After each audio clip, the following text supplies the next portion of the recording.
why, but the countdown music just gets in my head, and I hear it over. I got to get rid of that music. It's driving me nuts. It's driving me nuts.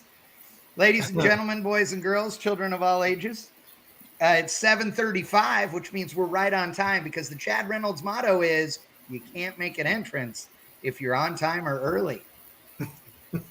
So we're here. And Adam and I like to make an entrance. And, of course, we have the Starks in the house as well, including special guests, which we're going to get to that in a second. Want to welcome you guys. We are here for Dragon Drive 101. We're going to answer all kinds of questions. Since the last show that we did, The Truth About Dragon Drive Events, there have been a bunch of people that made comments and asked questions, and a bunch of them were stuff that people already had answered or had asked and gotten answered on the previous show, but it showed that there was still more to be said. So we got all kinds of stuff, and we are literally going to start at some of the basics. So, but if you have questions, we want to hear about those in the comments. You guys are all in here, and we appreciate it very much.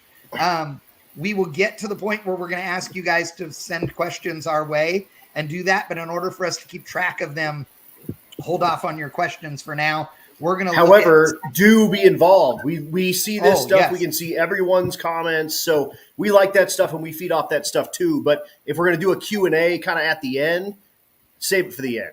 Yes, exactly. But if you if you asked questions already, like in one of the Facebook posts, we're going to get to that. Don't worry. So, so that stuff is all good. And again, we totally appreciate it. So I'm Chad Reynolds. Of course, this beautiful young man right here, the one and only Adam Dory, and Yay.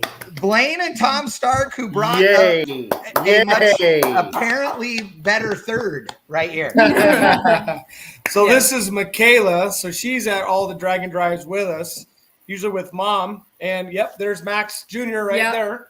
Right. Bam. Yep. Mac Attack. So this is Mac Attack right here. So she is building a 93 Fox right now that will debut at Rocky Mountain Race Week. Yep, we're ready to go.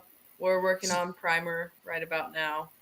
So wait, so tell me about the car. So what year is it? What's going in? And what are you guys doing? And hold on, are we talking about 1.0 Rocky Mountain Race Week? Or that's correct. 2.0? Yeah, 1.0 as of right now. Wow. Nice. So like a few months away. Yep. Mm-hmm. Yeah. Awesome. Anyway, so back to it. We'll start with a power adder here. We got a Vortec on it. We got a 5.0 stock block, right? And then we put trick flow heads on it. And we have Holly for it. Hold on. So you want a Fox Body Mustang with a 5.0 in it, and a Vortec. And trick flows. It does not get any more iconic. This is 1993 again. Dude, it's awesome. Yeah, it's fantastic. Yeah, it's great. So this is the car that we would have killed to have in the mid 90s. Yeah. Oh, dude, yes. So we have no, for sure. The guy that had that car ran like 12.0 at Bandamere. Yeah, and was the fastest street car. Yes. I mean, that was it. So I that's super awesome. That guy in my 69 Camaro convertible on the street every single week in Northern California. We are building that car. We have a Hogan's upper intake and then a Cobra lower. Yep. Sweet.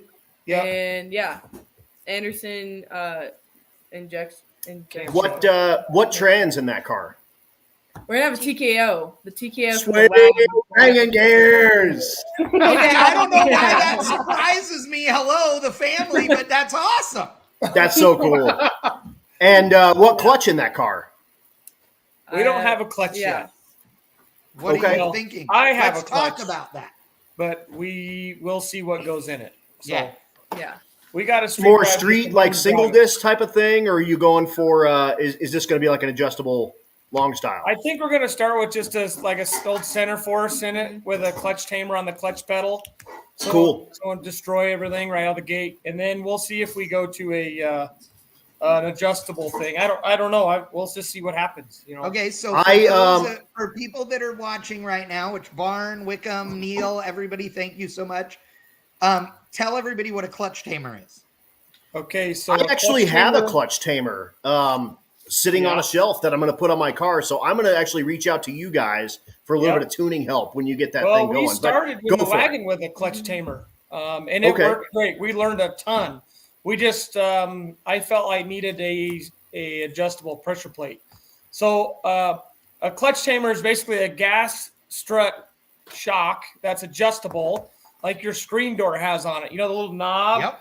And you can turn the knob and it slams real hard or it shuts real soft. Yep. That's all a clutch tamer does. And you can what's adjust cool, where it engages and so it has a macro adjustment and a micro adjustment. So when you let off the clutch, it takes up half of the space, and then the screen door starts working. Correct. So they're super cool. It's kind of the OG like clutch tool. Rich Guido had one on his car for a long time. Yeah. And it's a good one because you can use it on a hydraulic or a manual linkage. Right, because it just works on the pedal. It doesn't work with any of the rest of the clutch assembly. That's correct. Yeah, which is cool about it. Yeah, which I love every 16-year-old girl racing a stick shift Fox body should have one. Should probably have a clutch tamer. Yeah. Yes. I turned 16 about 2-3 months ago, whenever January was, right? And I got my license about a month ago. So for a first car, that's kind of crazy, right? So I dig it. When are you planning on making your first runs in this thing for testing? Whenever it's done, because we got to get tuning and working on that. I'm just going to be daily driving it for a while there to get used to a stick shift car, because I don't drive one right now, and I haven't really had too much of a chance to. Right. We have a test car that can teach children how to race. Yeah, but it's also needs to be taken apart again. Well, it doesn't need to. We just need to look at it. We didn't kill it. Is that just kill it? You're talking about the wagon? Yep. Yeah, and the wagon. And then so anyone that's been living under a rock, talk to people about your 55 wagon. Right. The wagon, she's a 1955 Chevy 210 4-door wagon. It's got a 6.0 truck block, Frankenstein heads, Molly pistons, Manley rods, Holley FI, and induction solutions, nitrous. Black Magic clutch and TKX from Liberty Gears that's faceplated. And a pile of Motion Raceworks parts all over it. Yeah. That about sums it up. And we've been 10.007. Yeah. Yeah, that close. 10.007. Yes. Actually, at sick week, I threatened to take the back seat out of the car so it would go in the 9s. Yeah. And he told me I could do that as long as I didn't screw it up. And then my ride was leaving. So, but they were in the staging lanes, and I was like, I'm gonna put this in the 9s for you. Yeah. And unfortunately, I didn't end up doing that. It would have made me laugh if the thing ran 10.000 after Adam. What's funny is we never went that fast the rest of the week. It did that on day one, but it never went faster the rest of the week. Sick week was rude to us, man. We owe them one. That place owes us or something. We're gonna go get it again. We weren't prepared for that type of racetrack at every track, man. It was baller for sure. It was on point every track. So missing Orlando I felt put us a day behind. Yep. And then we got to Gainesville, and I made a mistake and 1-2-1 the thing. And at that point, we were just in survival mode. Like, we got to just survive this thing. Dude, and when you 1-2-1 to the thing, and it went to 11,000 RPM because we were all in the staging lanes, and there was a collective, oh, God, that hurt, right? Well, and it was happening in the car the same way, like, he does it all the time. It's fine. Like, it's not fine. Yeah, the valve springs are like, I hate you, Tom. Yes, they were. Yeah. And Mike Finnegan's going, I've done that. Yeah. Oh, yeah. Finnegan's got flashbacks. He's all over there looking like he's got PTSD and all over the place. Yeah, exactly. Yeah. God. Finnegan says he could have farted his way into the house. Yeah, for sure, right? I think I told him that too. I was like, do you have to go to the bathroom? Because now's the time. Yeah, exactly. Okay, so all of this is good, or is a good lead up, shall we say, for us to start talking about what it is that makes drag and drive events great. Okay, so we've had a bunch of people that have asked questions about why do you do this? Okay, that one is one of the first things that somebody asked, and it made me laugh. So I'll start, and I'll tell you that there are, in my opinion, there are people that do this for, generically speaking, 3 reasons. The first group are the people that go, oh my God, what a cool opportunity to go enjoy my hot rod, make a couple of licks on the drag strip, probably more than I make the rest of the year, all in 1 week. Yes. And I get to go on a cool road trip and see some beautiful countryside and hang out with nothing but car people, which is a rarity, right? I think that fits. Everybody at some level falls into that. And then there's another group of people who arguably are the most extreme, and they want to go out there and kick everyone else's ass and show that they are the big dog on the block, that nobody's badder than they are.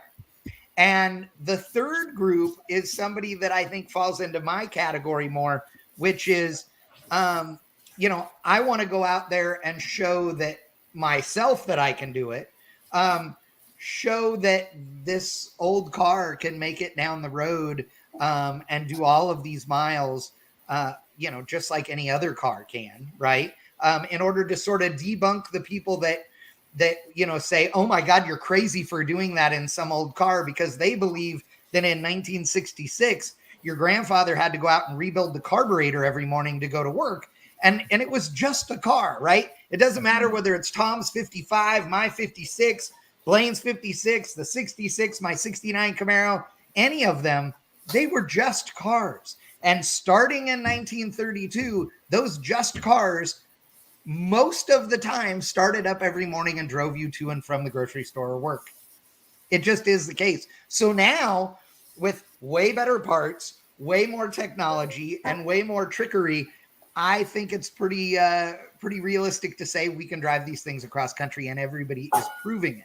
Now, I would say that of those 3 groups, and you guys can chime in here too and tell me where you fall in, I think the group that is up for the most disappointment and the least amount of enjoyment in the entire deal are the guys who want to come out and beat everybody and think they are the baddest guy on the planet. Because invariably, 99% of them go home not being the baddest guy on the planet.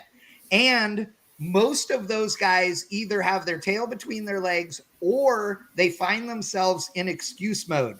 And excuse mode is the guy that goes, I have the fastest red 4i Fox body with a 67 millimeter on the driver's side and a 411 gear and on a window louvers. Yes, and window. And you're like, what? How many of those guys really are there? I mean, there really isn't that many guys that think they're the best or that we've run into. Yeah. No, that is the smaller group. You are correct. I believe. Yes. Yeah. No, for sure. And those are the guys, obviously, that have the bucks in the, in the racing stuff. So these are the, and they're unapologetically, they're Tom Bailey, they're Larry Larson, they're Matt Frost, they're Joe Barry. These are guys that bring top tier cars to event. Tom McGilton, look at that ZL1, man. That thing's crazy. Yep. And he's put more miles on that and won more money with that in the last 3 years than probably anybody in the country. Right.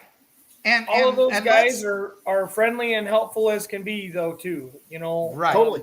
Now, I do have to say, they'll blow by people on the side of the road because they got their own trouble ahead, and and it's a mystery. It's not like we know we're going to break a valve spring or break a transmission or whatever at mile 10, and for good reason. And I think a lot of people get that mixed up. Like, those guys didn't stop. Well, you had plenty of help, and they got a mission to do. And let's face it, those guys are muscling some major machines down the road versus our little 10-second car, which we have our own problems too to get down the road. But I will say that one of the things too that I, you bring up Tom McGilton and Bailey and Larson and everybody that's done, at the big level. Chad Fegley making a comment about that Chad doesn't like his loud car. You are correct, sir. Well, no, I like your car. I just don't like that it's loud. Does that make it better? Yeah. Yeah, not really, because it's a sweet stick shift 7-second Oh, it's Corvette. awesome. It just needs mufflers. God, it's mufflers their turbos are mufflers. They're fine. Overrated. No, but not enough turbo to muffle it. It needs bigger turbos. More Chad? turbo mufflers, Chad. Yes. There you Bring go. it. See? But big 10-second car. Yes. But one of the things that I think is interesting is you look at these guys that are running at the highest level, and it costs a bunch of money, right? There is no doubt.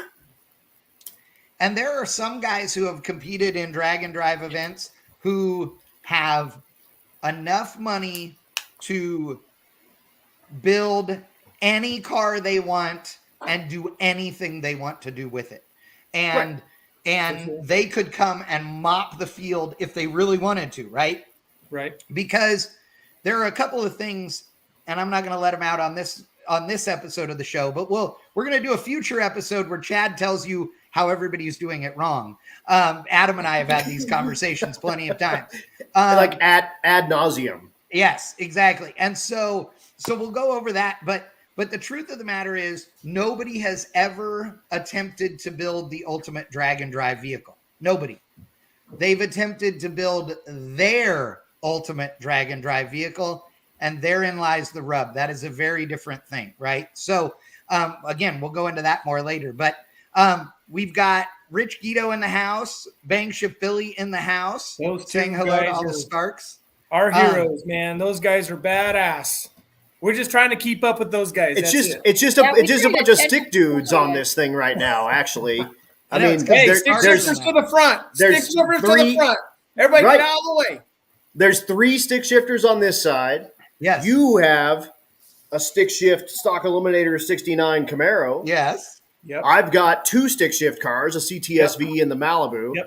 And then we got Guido and all those and Armstrong Armstrong out there. Hey, yeah, and dude. I think all these cars are like 3,500 pounds plus. What's wrong with us? Yeah, why don't we're not very smart. That is absolutely true. Stick shifts and heavyweight just don't work. That's pretty much idiots. I know. Okay, so let's get to some questions. So one of the questions we got on Facebook, and I got this question a bunch over the last few weeks, involved lodging. Okay, where do people stay? And so they were talking about hotels. So in particular, Kyle Kuhn asked today, when planning for hotels, do you pick the cheapest on the route or sleep in your car? Cody Hansen, one of our good friends, actually responded to him and said that he was modifying his trailer so he could sleep in it this year, which I love. Okay. And Steve Hafner commented that, they pick hotels based on proximity to the track, etc. Now, there are sort of host hotels, if you will. Oh, look at this. Bill Armstrong in the house. Look at that. Oh, look yeah. At the dramatic lighting and everything. Yeah, where are you? Are you in your basement?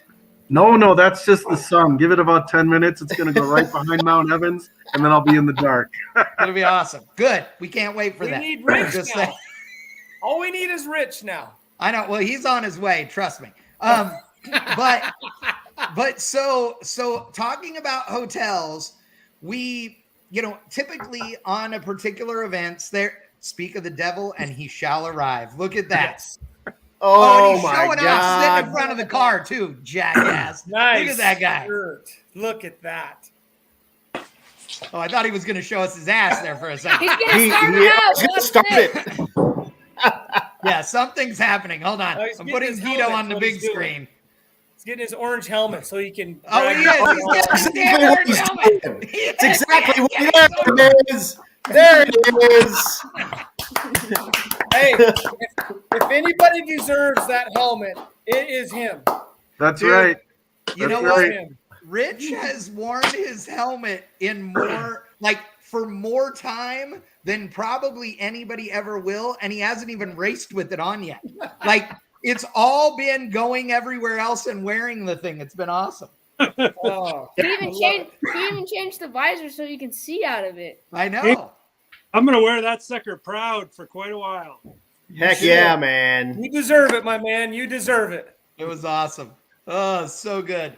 Bill's like, what Bill wanted to say was, yeah, cool. Celebrate that, big boy, because here in a couple of months, I'm going to whoop your ass. That's what he wants to say. But he's too nice. Bill's too nice. But that's what he sent me earlier in a message. I swear to God. Yeah. Oh, my goodness. You're a liar. I am a liar. Hey, never let the truth get in the way of a good story. Okay? That's right. The That's rule. right. Remember, it's one of Chad's proverbs right here. So on to hotels again. A lot of the events have like a host hotel, okay? And so the host hotel, gives a special rate or whatever, but not all of them.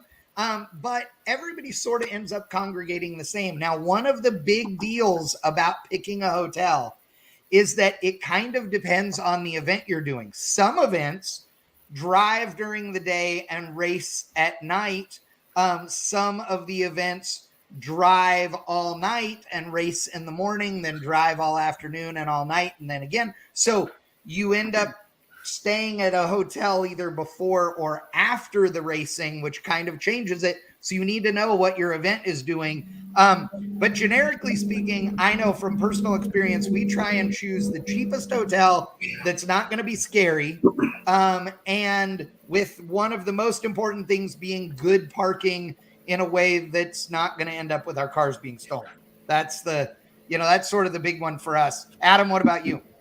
I'm the same way. I don't go with the most expensive. I don't go with the cheapest. I kind of fit myself kind of in the middle. I don't really use the host hotels, even on the ones that I'm actually involved with, like officially. As soon as it comes out, I get a hotel because I want to make sure I have a hotel. And whatever the host hotels are is whatever. So like Rocky Mountain Race Week, the host hotel kind of makes a difference because Matt hires security for that hotel. So they have roving security that's up all night and they watch that hotel. And that's a perk for that kind of main hotel. However, if you ask those guys to look at other hotels, if there's some shady stuff going on, they will make their way around and do the rounds. So like at that point, it's kind of even in my opinion. I'm definitely more of I want to make sure I have a hotel booked. A lot of people will book hotels halfway through so they can get some of the drive done. That's not really my move necessarily. But I know like Carrie Watson has never made hotel plans and she just kind of figures it out as she goes along. And she's got that Oldsmobile. I call it the brown Chevelle, but it's actually an Olds Cutlass that's gold. It's some Olds Cutlass, some Air that used to be Olds Cutlass. Right, exactly. It got tired of rusting out, so a few years ago it decided that the engine was going to help it undercoat itself so it would never rust away. Yeah. Yep. And Jeff McConnell makes a good point. Points, wherever you have points at and wherever you build points up, and you can use that stuff either this time or next time, that makes a difference when you're trying to do this on a bit of a budget. I will tell you, so we had Rich Pedraza made some comments here. Also PJ Nadeau, and then Steve, he was talking about the proximity to the tracks, etc. But the points is a very good one. And one to remember, folks, is that if you use hotels.com, you still get all of your points, okay, if you're at a Hilton or whatever. But for every 10 nights that you stay in a hotels.com reservation, you get a free night. So if you use that and you don't bring your wife on race week or drag week or whatever it is, you can get a free night so you can actually take her somewhere so she doesn't want to kill you still.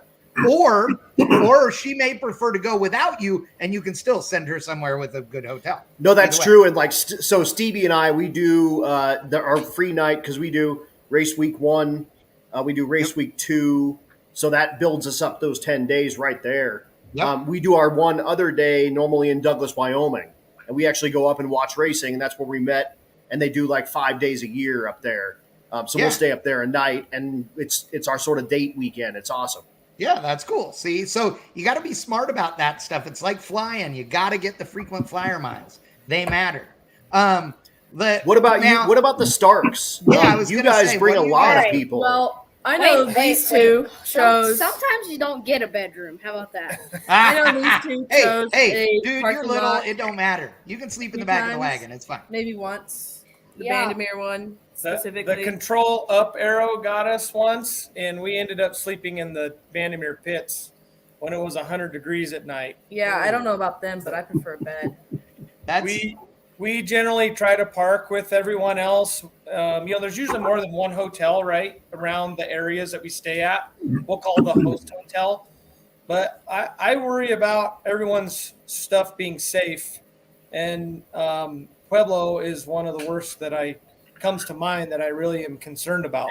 Yes, I agree. I had stuff. I had a whole backpack. We all have a lot of equipment and tools and stuff, and it's hard enough to do this when you have everything, but that's the biggest thing that I worry about is make sure. Yeah, Bill was saying, he had a whole backpack stolen. Tell us about that. Yeah, we were getting gas at the gas station on the main drag there in Pueblo, and went in to grab water or something. I don't even remember. Windows were down in the car. I didn't even realize it till we got to the track. And we're flipping the car over. I'm like, all right, got to load the tune. I'm like, where's the laptop? I'm like, well, shit, where's the whole backpack? All the cameras, everything. It was all gone. And we had to try to build my race tune from my street tune. And I think the first pass or two, we forgot a couple things. The rev limiter was like 4,200. It was just ridiculous. It sucked. Right. So from that, I've learned one of the things that I do is I back up all the tunes on a thumb drive and I put that somewhere else. So should that happen again, borrow someone else's laptop and load the tunes. But yeah, I always say one thing man. on the tunes. I always keep a copy of my tunes on a thumb drive That's as a good well, idea. because that way, if the computer eats itself, I can borrow Bill's or I can borrow Tom's. Somebody else that's got Holly EFI, I can jam it in there and get it. But Boy, I learned that one a long time ago, and so do that, folks. After the race, we had a computer lock up. Yep. Right in between rounds, and we were done. Yeah, and because a tune file is tiny, it doesn't take up any space. So a thumb drive will hold 1,000,000 tunes. Like, it doesn't matter. So, okay, two things I want to address with this comment right here.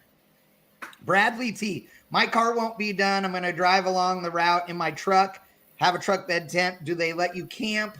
Otherwise, I found cheap campsites. So, two things. If you are Bradley T or somebody like him and you've registered, but your car won't be done, make sure you let, like in the case of Rocky Mountain Race Week, you let Matt and June know so that they can put you on the road week side of things and give somebody on the waiting list the racing spot. So if you are going to be out with your race vehicle, make sure you do that. That's a big one. But some tracks will let you camp, some will not. It just depends on the racetrack and current management, really. So yeah, and for the most part, they'll let you do it somewhere. If it's not on the property, they know of a place right outside the property that they're like, hey, you can't, but like at Vandermeer, if you're outside the ticket gate, they go, we don't know you're here. Like, you're okay. You know, not officially, but yes, you know. We didn't really have the option. Let's just say that. Shop 209 asking a great question. Are hotels friendly about parking lot maintenance? I would say, do they have a choice? It doesn't matter. I'm with Bill. It doesn't matter. Yeah. You've seen the videos and the pictures of guys like rebuilding the trans in the bathtub at the hotel. That happens sometimes, but yes, but be cool about it. I mean, we want to come back all over the parking lot. Yeah, shove a rag down the drain so you're not draining oil down into the ocean and crap like that. But but at the same time, a lot of the guys, a lot of the people where we go visit are car people. They're actually into it as much as you are. They've just never seen nothing like this, and it's like a circus came through town. And they're like, there was a manager of a hotel at Sick Week that was just standing out front, like, cigarette after cigarette after cigarette, just watching like insanity ensue, and it was pretty cool. I do have a parking lot tip for you though.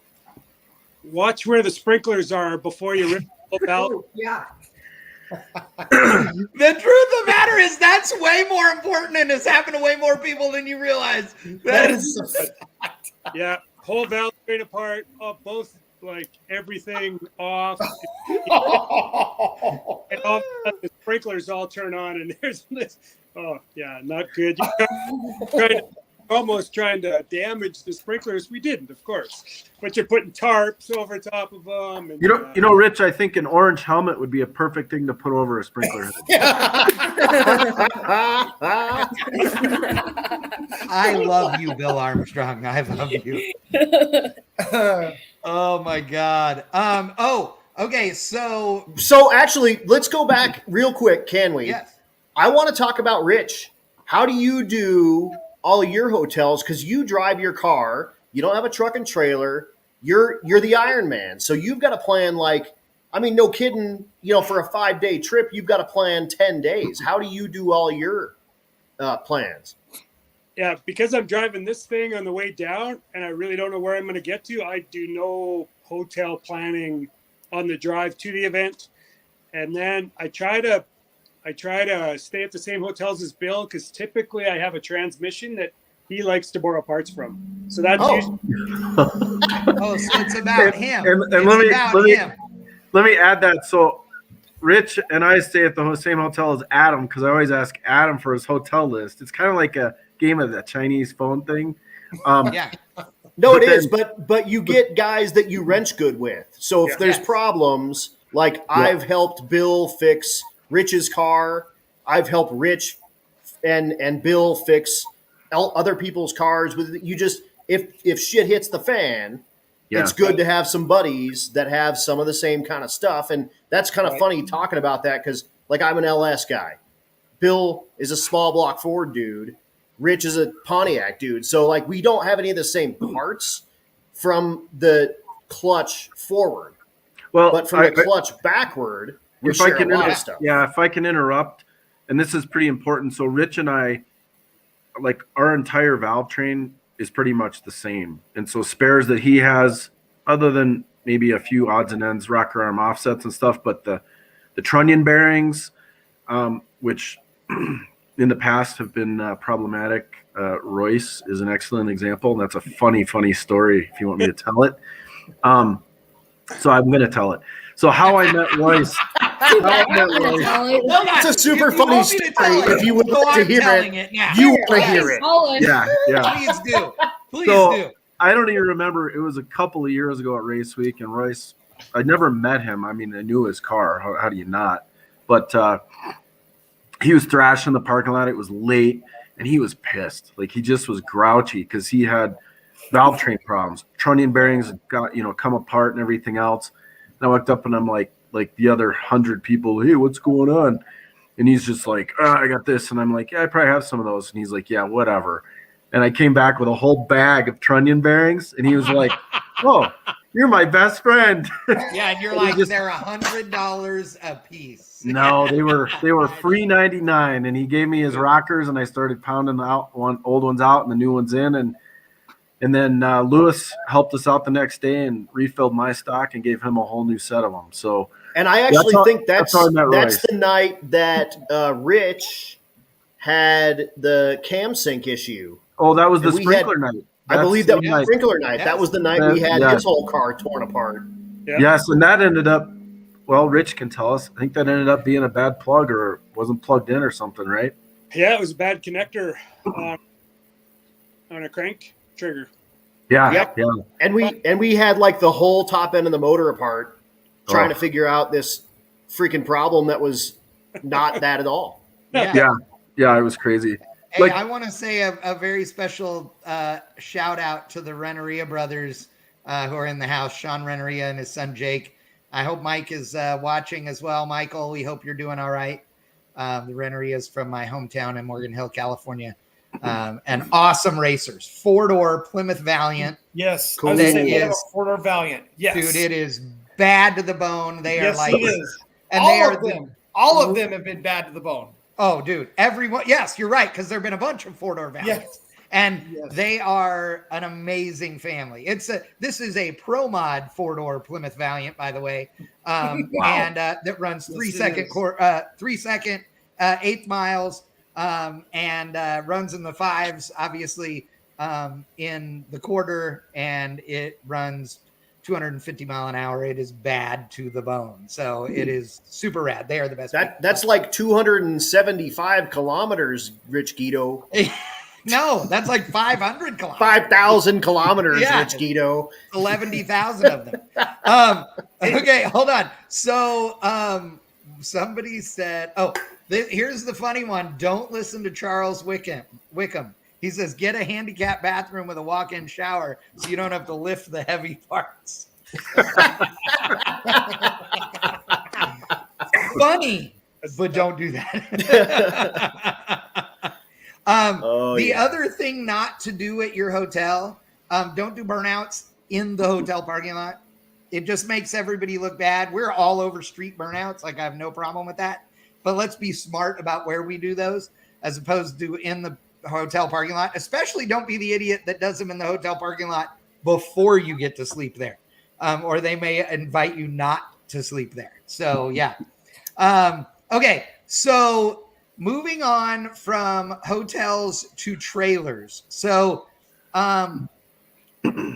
trailers. Yeah, pay attention, Rich. I got this one today, actually. Trailers have become one of the most controversial things in drag and drives. And they've become controversial for a couple of reasons. Number one, the current sort of size restriction of a 4x8 came about because of people like me building giant ass trailers. And then there's also the whole trailer versus no trailer crowd. Well, and so, dude, Drag Week just changed. Their new rules are a single axle trailer, period. Right. That's it. One axle. Cannot have brakes, which Rocky Mountain Race Week requires brakes. Right. If you have a non-vented rotor. Well, this is the unbiased, show. So we'll call people out when they're being stupid. And I'm fond of calling out Drag Week when they're stupid because they're real good at it. This is another completely asinine example of the idiocy of rule makers. Their thought was this, because they're stupid. And I'm just going to say it. Their thought was, if we don't let them do brakes, they'll keep the trailer small. Have you met us? Seriously. No, we're idiots. We're idiots. You have to be for that. I mean, yeah. We think our cars have enough brakes on our drag cars. They fade sometimes. Yeah, exactly. I mean, well, that's why you guys. That's why we can all downshift with our. Oh, yeah. Nice. Well done. As long as your clutch is tight enough, yes. I see what you did there. That is true. That is true. If you have a diaphragm clutch, it's always tight enough. Come on. But I didn't hear that part. What? What I said was. Yeah. Okay. Yeah. Okay. Brad. No, for real. That's huge. So I mean, Drag Week does have a new rule set out. They've changed a lot of stuff. But one of those is that trailer. So single axle, no brakes, anything goes. They were the proprietor of that 4x8 from you and idiots that brought 2 axle full car haulers with like a spare frame and motor and all kind of crap on it. Right. And then they came up with it was a 4x8, but then they were worried about someone stacking it to the moon. And so then it was a 231 cubic foot or whatever the hell it is. But yeah, now they pulled the plug out of the trailer. Single axle, no brakes, anything goes. Right.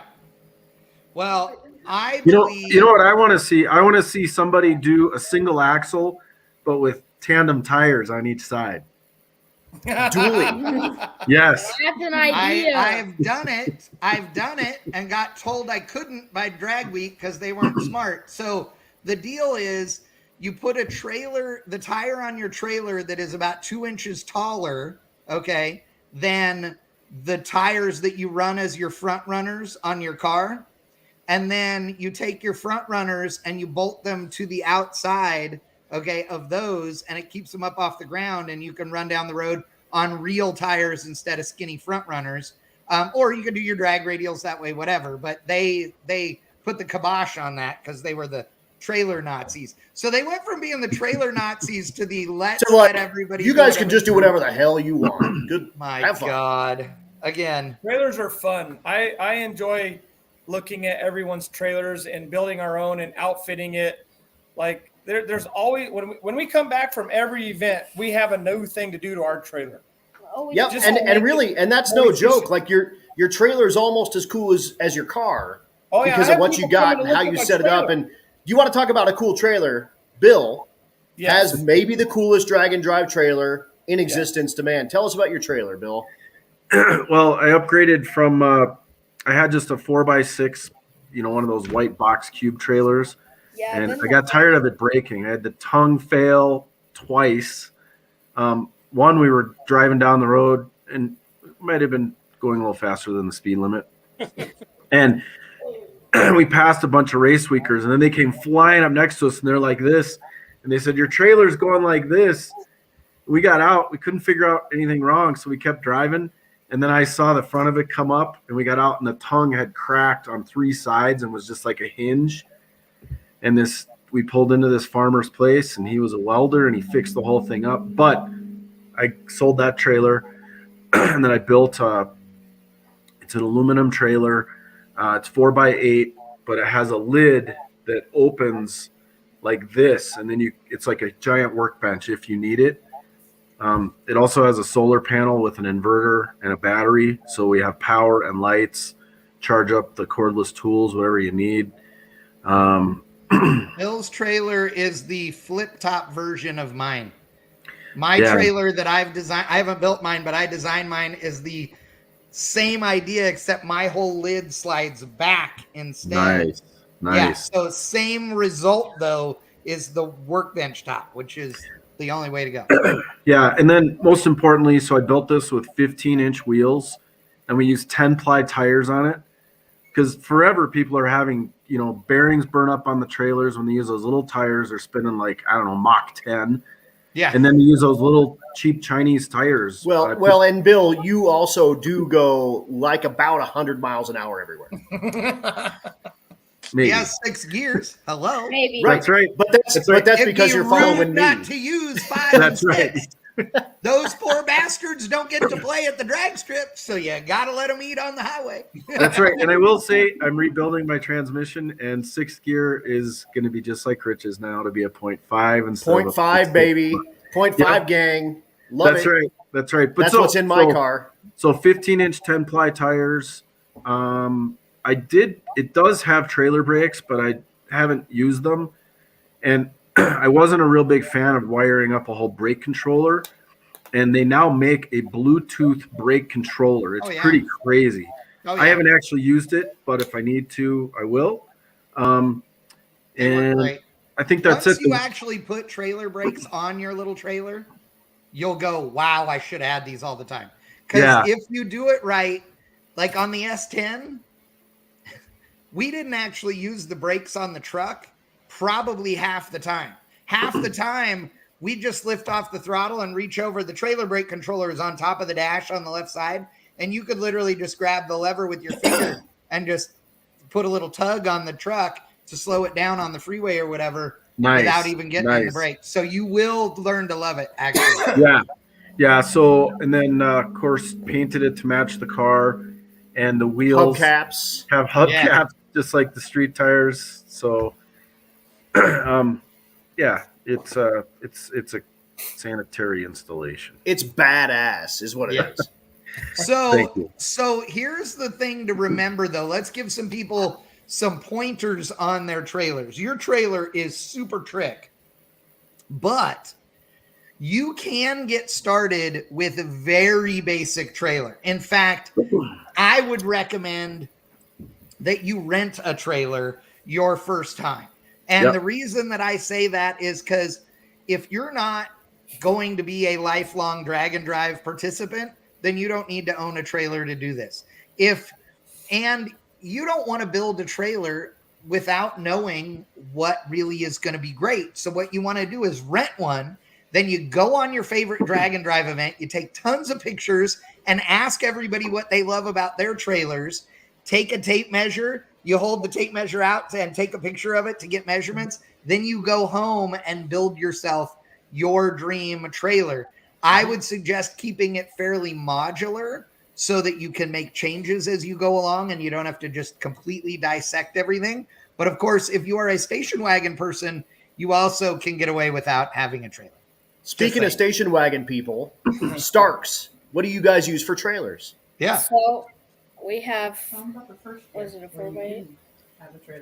Yeah, 4x8. Yeah, 4x6 trailer, but it's got a wedge in the front, so you put the tranny up there, so it takes up that room. But we have a bench on the side of our trailer, and we have this big giant shelf in the side of it. That shelf is awesome. I just saw it recently. You can just pile stuff in it, and it's good to go.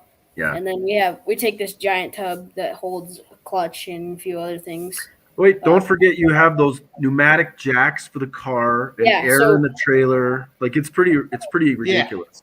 Yeah, so we bought Pro Jacks this past year, and they're great. You can get the car up like life changer, right? It's fast.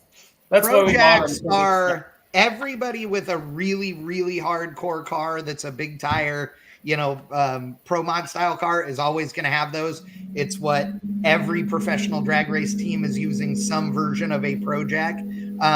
For people that aren't familiar, they're a scissor lifting style that once it's up, it has a positive stop. And so it sits down. Yep. So the whole car is sitting on two of them that act like jack stands, only far more stable. So you can get in and out of the car, start the car, run the car, do all those things up on these stands. They're NHRA approved. They're really nice. The biggest thing is they're heavy and they are a pain to haul around and stuff. Yes, they are. But there is no good way to store a set of Pro Jacks, but you got to have them. They're just the biggest reason we have them is we change tires every day. Yeah. And that is a huge pain in the ass, but it's a thing you got to do. The wagon sucks to change tires. You have to drop the rear end as far down as you can go. Well, I know. Like you have to take the shocks all the way off. Yep. Drop it as far down on the leaf spring as it'll go. And so we use the Pro Jack to lift the rear end up, and then we set it on jack stands and drop the rear end out. Oh, Matt Frost just hopped in real quick. He said he's got a set that's electric over hydraulic. Yeah, no more air. Yeah, no air. We just got one today. You just got one of those too? Now, nice. So Justin Martin Red, who rides with Doug Cook. Oh, yeah. Red is the man. Yeah, he Red just is the man. Weekend, actually. He did. I was there. It was awesome. Yes, we had a great time here at Ennis. But so Matt was just going to say his runs off an 18-volt drill battery. That's what Red's does. So it runs off Milwaukee drill batteries.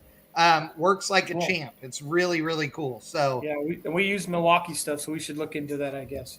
Yeah, absolutely. It's cool.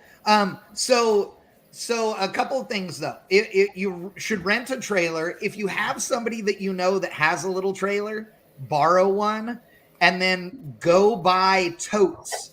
So totes are key to surviving a drag and drive event. If you are if you are going to go on your trip and you have to bring spares, you want to do spares and tools in totes. I prefer clear totes. Is that what you were going to say, Blaine? No, just label your totes. Oh, yes. You want a label maker, label everything, keep things together based on task. So, if you, if you're going to have to do valve train work or whatever, then have all the tools that you need for the valve train work together in the valve train tote, right? Yeah. And there's no law against putting little totes in big totes. That's a good thing too. So do those things for sure. Totes are going to save you. Also, it has never, ever, ever, ever, ever not rained on a drag and drive event that I can remember. So at some point it rains, no matter what. So your junk needs to not be ruined if it gets wet, and the best way to keep that from happening is totes. What other organizational suggestions? What do you got, Bill? So and I'm a little bit nerdy in this respect, but you're not a little bit anything, Bill. So I created a spreadsheet that I this keep is in why we're friends, Bill. And I keep it in one of those plastic page protectors, and it lists out alphabetically every single part that I have with me and the quantity. And it also shows, like, for example, I have an idler pulley on the car and I carry a spare. But I also have in there what the application is. So when I got to walk into O'Reilly's, I can tell them it's off of a 2004 Vanagon or whatever. Yes. So, or an alternator belt. They're like incapable of doing it by length. So you just say it's for an 86 Prelude or whatever it happens to be. So I try to make it as brainless as possible. And I think Rich has told me many, many times, if you bring it, you won't need it. So I have a lot of parts, and I rely on Rich to bring a whole transmission worth of spare parts that we never need. But sometimes the most random part you never thought of, you'll need. And thank God, Rich saved my butt with that spare transmission. That is the truth. Yeah. Now, Rich, what's the thing that you've brought that you didn't expect to need that you went, oh my God, I got that? Wow, this latest trip, the upper control arm that I broke again. And that was the difference between an overnight stay and 40 minutes. Like we literally pulled into a gas station, heard a bang on the way in, hit a pothole, pulled right up to the pump, and the wheel was leaning like this. And 40 minutes later, we were back on the road. That's awesome. That was awesome. I seen that and I thought, oh man. But then you had it was fixed. Like, holy cow, that's cool. So Corey Thompson, who's an amazing machinist, came up with a different cross shaft that has different shear points on it. And I think, Rich, did you get some of those, or are you getting some of those? Yep, they're sitting at the border. I just got to go pick them up. Yeah, so drag and drive people, we do stuff different. We break our stuff in different ways than other people do. We break it. Drag and drive people come up with a better solution. And dude, hats off to Corey Thompson. He's building some cool stuff. He did those.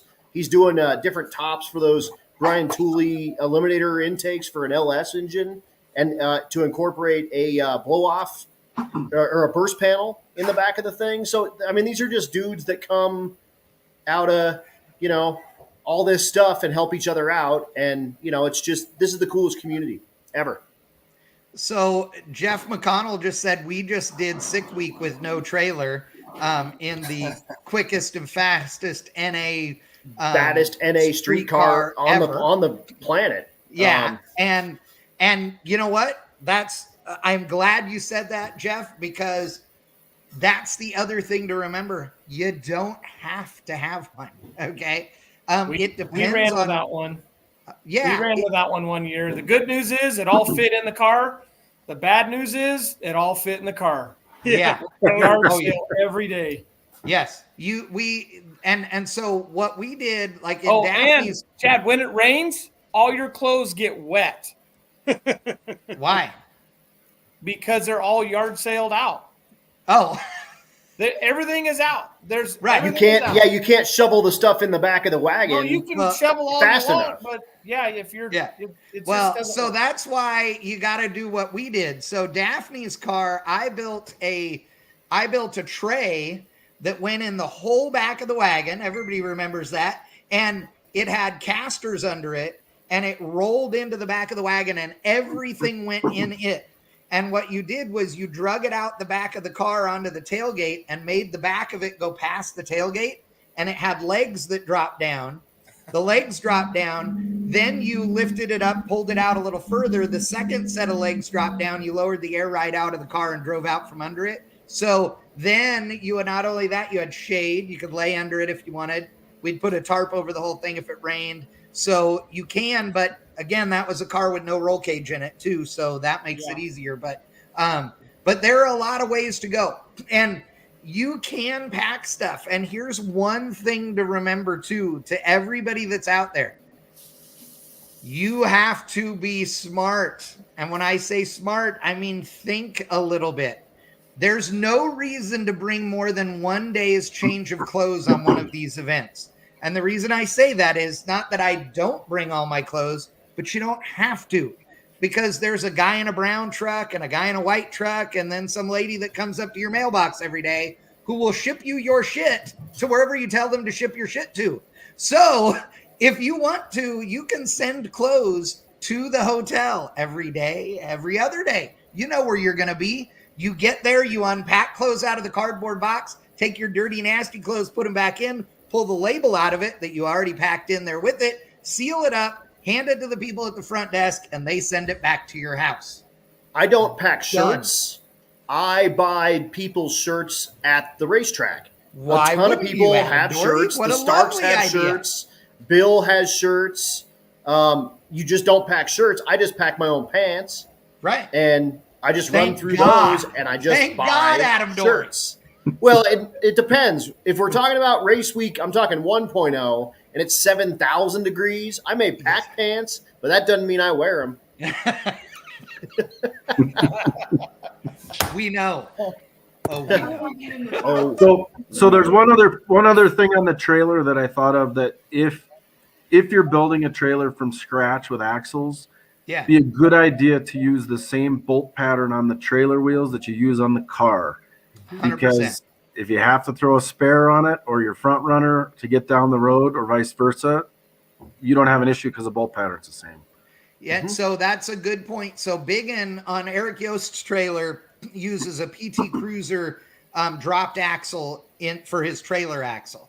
The reason is that a PT Cruiser hub you can buy at any O'Reilly's, right? So that way he could get a hub. He did take and drill the bolt pattern to a 5 on 4 3/4, so it matches the front of his car and all the other race cars that he does, and that way it actually runs a weld wheel and front runner tire that will go on the race car.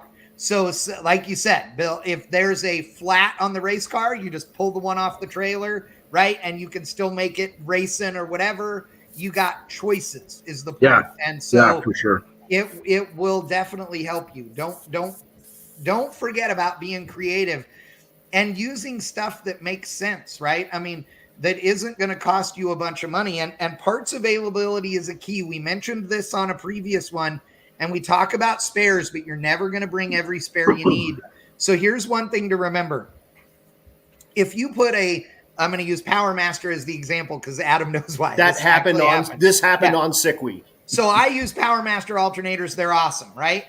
But when you buy a Power Master alternator, you absolutely need to know what the application is for that if in stock form, right? The case is a factory case, okay? You need to know this because if your Power Master alternator, for example, dies, then you don't want to be the guy going around asking people for a specific Power Master alternator part number, which is what happened on Sick Week. I mean, the dude said, I need a Power Master 1364521. Right. And Chad was like, is that like a GM internal regulator alternator? Can you just use one off of Dude didn't know how to answer that. Said, it's a Power Master 1, 2, 3, 4, 5. And I said, dude, what is the factory application? And he goes, I don't know what you're talking about. I said, dude, you need to find out. Call Power Master and find out what the equivalent is so that you can go to O'Reilly's and order an alternator for your 85 IROC Z. Right, for like $17.99. Yes, which happens to be the alternator that I have on Daphne's car. That is the alternator that you can nearly get that alternator at 7-Eleven. Yes. For crying out loud. And literally there are two, I have the part numbers written down. There are two of them available. They are 1 year apart. They're 105 amp alternator. You buy them at O'Reilly's for literally like $42. They are, the only difference between the two is one's V-belt and one is serpentine. Her car has, previously been a V-belt car. So the one time we needed an alternator for her car, only the serpentine belt one was available. And I told the kid, get me the year before the 70 amp one with the V-belt on it.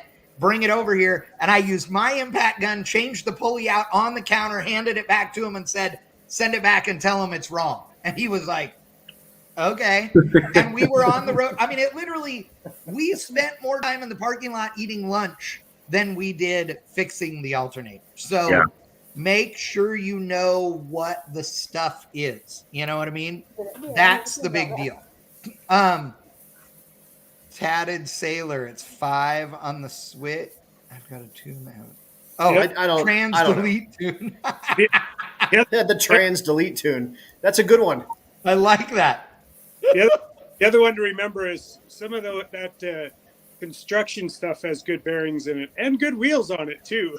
I can't remember which event that was, but I recall somebody making a post about if you're ever curious about the bolt pattern for those signs for construction. Yes. Blah blah blah. Right. No, that was super good. It was that a stop sign bolt was the perfect length and pitch for a water pump bolt for a big block Chevrolet. Yeah. There you go. That was Nick Pluniak who did that. Yeah. Of course it was. Yeah. Right. I like that. Hypothetically. Yeah. Right. Well, yeah, of course. I mean, allegedly. In the Allegedly. we were playing. Right. Okay, so we've talked about hotels, we've talked about trailers, and people seriously ask questions. Feel free. Adjustable Hammer Racing says CarQuest alternators are lifetime warranty at all Advanced Auto Parts stores. Great. Totally. People are talking about Cummins. People are fighting about big rigs in YouTube, which is whatever. Weird. Okay. Yeah. Anyway. So let me add something. One of the most important things I learned from Adam Dory, and he's made this comment a few times. Hold on. Can we say this in this thing? Yeah. Oh, yeah. Okay. Is this PG-13 rated? Yeah, There's minors right here. This has nothing to do with pants on or off. Okay, I'm not worried now. Okay, good. Okay. So he said, and I've practiced this now for a couple of years, but the 2 or 3 weeks or the month before you go, work out of the tool bag or box that you're taking with you. Yep. Agree, 100%. That's what me and Dad always do. We always go up 100%. and race Because you'll find race week or whatever it is, and and do it when you're nut and bolting the car and just doing maintenance, because you'll have stuff that migrated out of that bag or toolbox into your big toolbox over the past year that's not back, and that was super important for me. That's a really good point. Over the years, we've been just gathering a second set or third or fourth set of tools that we keep, and then we don't pull from that trailer unless it's a specialty thing, like when we have the engine out or something. But you're so right that work out of your little toolbox that you do with race week or and buy yourself a little cheap tool set too. You don't need to bring Snap-on tools with you to the racetrack. You're going to lose this stuff. You're going to break this stuff. Hopefully it doesn't happen, but someone's going to steal this stuff. Right. You can rebuy crappy Harbor Freight, or if you want to be real bougie, get some Craftsman stuff. Yeah. But like if you got a full Matco or Snap-on or Max set of tools on these things, you're doing it wrong. Yeah, you're doing it wrong. Now, and Cody Hansen brought up the tools last time when we did it. That was one of the things I was going to bring up is he said, look, there's this 350, tool set that is from Harbor Freight for like $129 or something. And comes and pay attention in a case and everything. Pay attention to all of the social medias, whichever your favorite one is, or Drag and Drive has got like a big social media kind of like umbrella or whatever, and Sick the Mag's got theirs now. These dudes everyone's watching out for each other, so there'll be a really good deal on some awesome toolkit, and it'll be like half off. Like 90% of dudes in like the Drag Weaker page will end up with like 700 cases of brake clean and the coolest Cobalt. For a nickel a can, do you remember that? Yeah. They'll put all that stuff out here, and then everyone will be better for it. And there was a really good like Cobalt tool set that somebody posted up that was in its own box and crap, and it was like $99, and it went up to like inch and an eighth or something like that on sockets. That's cool, dude. That's most of the stuff you're gonna need. Rob Lipinski says, we've done that or before. Just put your car together a few days before you go, then you'll have all the tools out. That's my motto, as everybody knows. And I have to tell you, there is something to be said for this as far as the being prepared and ready to work on the car goes. It sounds funny to say, but every time we do that, I don't feel like there's any getting in the groove because I've already been thrashing for the last week and a half anyway. It just feels like you just keep going, So, well, if you not bad. That's the thing. If you start behind, you will finish really far behind. Yeah. Hold on. Rich Guido's trying to say something. I was going to say, if you just drive your car to the event, you can work all the kinks out on the way. Hey, you're not telling me anything. I mean, we did. You and I were the only ones. You and me and Daphne, we drove. I mean, because there were several years where you drove the same distance as we did for Rocky Mountain, depending on where it started, because we're driving the thing from California fully loaded with all the stuff every time. And we did it, I mean, multiple times with an engine that had 30 miles on it. And you went through Yellowstone on the way home and turned it into a whole family deal. Yeah, it's a whole vacation. Why wouldn't you? One of the best years was 2014, and there was 5 stick cars, Bill? We all drove the Tremec Trio or something like that. Yeah. But that was in 2013. Yeah. There is no better that cruise going. It makes the cruise going to the event almost the same as the event. Yeah, I agree. Well, and Scott Liggett says that by the time we go to RMRW, Harbor Freight will be in Kearney, Nebraska. Nice. So another point that Rich made that is another plug for having a stick shift, especially a 6-speed, is that 0.5 overdrive. Like Rich, and I will soon here too, but he can roll a lot of miles an hour at less than 2,000 RPM. And when you look at the engine revolutions and the wear and tear, it's significantly reduced versus not having an overdrive and spending 3,000 and 4,000 RPM going 65 miles an hour. It's nuts. Like Rich, you're doing 85 at 1,800, right? Yeah. Yeah. I mean, you definitely want to overdrive. I mean, in my opinion, if you have anything if you have 355 gears or something and a 28-inch tall tire, you're probably all right. But the problem is that most tires nowadays that normal people drive on are only 26 inches tall. And that just sucks going down the road, right? Yes, so it does. Overdrive is a thing you want whenever you can, whether it's a gear vendor's, whether it's a, behind a 4-speed, whether it's a Magnum. My dad has 557 gears in his Camaro. But he has a T56 Magnum with 7.5 fifth and 5.0, sixth. The truth of the matter is he can't run in 6th gear at anything less than 70 miles an hour because the cam gets pissed off. The chop is bad. Mm-hmm. So it's like, hey, dude, you get up to 75 or 80, and the thing is a happy camper, and it just, What's the 5th gear in the TKX, Tom? It depends. It's similar to TKO stuff, so 8.2 or 6.7. Yeah. Yeah. Yeah, you can get them either way. It does. Yep. It changes the gear ratios earlier too, but yeah.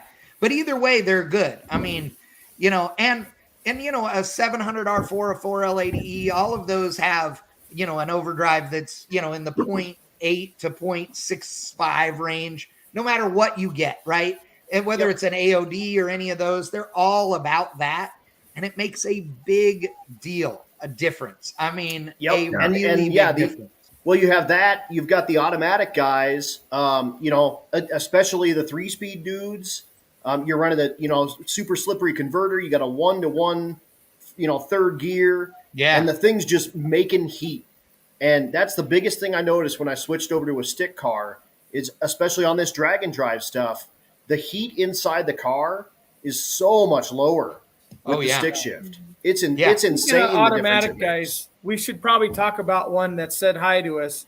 Clint Sadowski. Yes. He's another Iron Man. Oh, that is dude. And Sadowski actually is sitting here talking about RPM.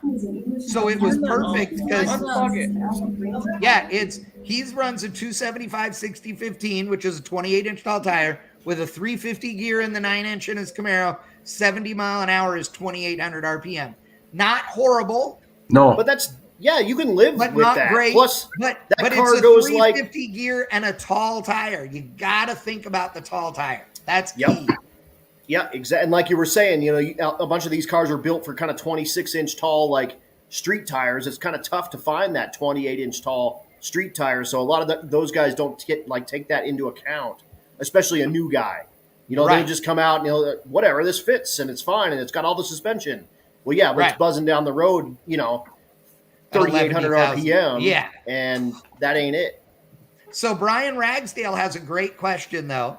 So Ragsdale says, or a comment, there are a lot of bench racers out there. So I'm glad you said that, because you got to pay attention to what people are telling you, okay, about these events, and find out if they've really been on them, right?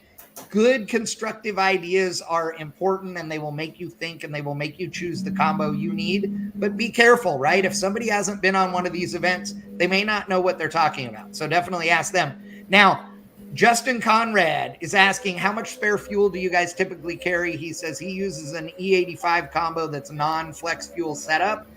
I would go flex fuel myself. This is Bill Armstrong right here. You need to talk to this man. Yeah, I carry 5 gallons of each of whatever we're racing with and whatever we're driving with typically. We do the same. Yep. Yeah. What about you, Bill? So I bring 15 gallons of race gas with me. Anymore, I don't really bring extra fuel like to drive on, because I have like a 25 gallon tank, and with the overdrive, I get pretty good mileage. Whoa. And most of the time we're stopping long before you need fuel. So that's not an issue. Yeah. Is that what you were talking about, Adam, or was there something else? More when you were E85. And actually, I might be actually thinking about Bill Leak, because you were flex Bill fuel. Leak. Yeah, Bill Leak used to carry like 10 gallons of E85 with him. Because he was only E85. And I love E85, but the truth of the matter is, wherever corn grows, you can't buy it. That's just the natural deal, right? Because hashtag who the hell knows. That E85 game can get a little sketchy, because it ain't, like you said, Chad, it ain't around like it used to be. No, and it's crap everywhere in the country except California, as far as I can tell. So, like we had very few E85 gas stations in California, which sounds weird. But the ones that we had were really good. Like, it's never below 85. In fact, it legally can't be below 80. In Texas here, for example, E85 is legally allowed to be, well, by the law, it's not allowed to be 85. By the law, it's allowed to be 65 to 78 or something like that. So it's junk, but there's a lot of them that are that way. So you gotta just watch ahead. You're gonna want to check for fuel if you're running something weird, like ahead of time. You're gonna want to plan that out. Now. So, yeah, Corey Thompson says last 2 years he carried 20 gallons of E85 with a 20-gallon tank, and he's always tapped into at least two of his 4 jugs through the week. Okay, there you go.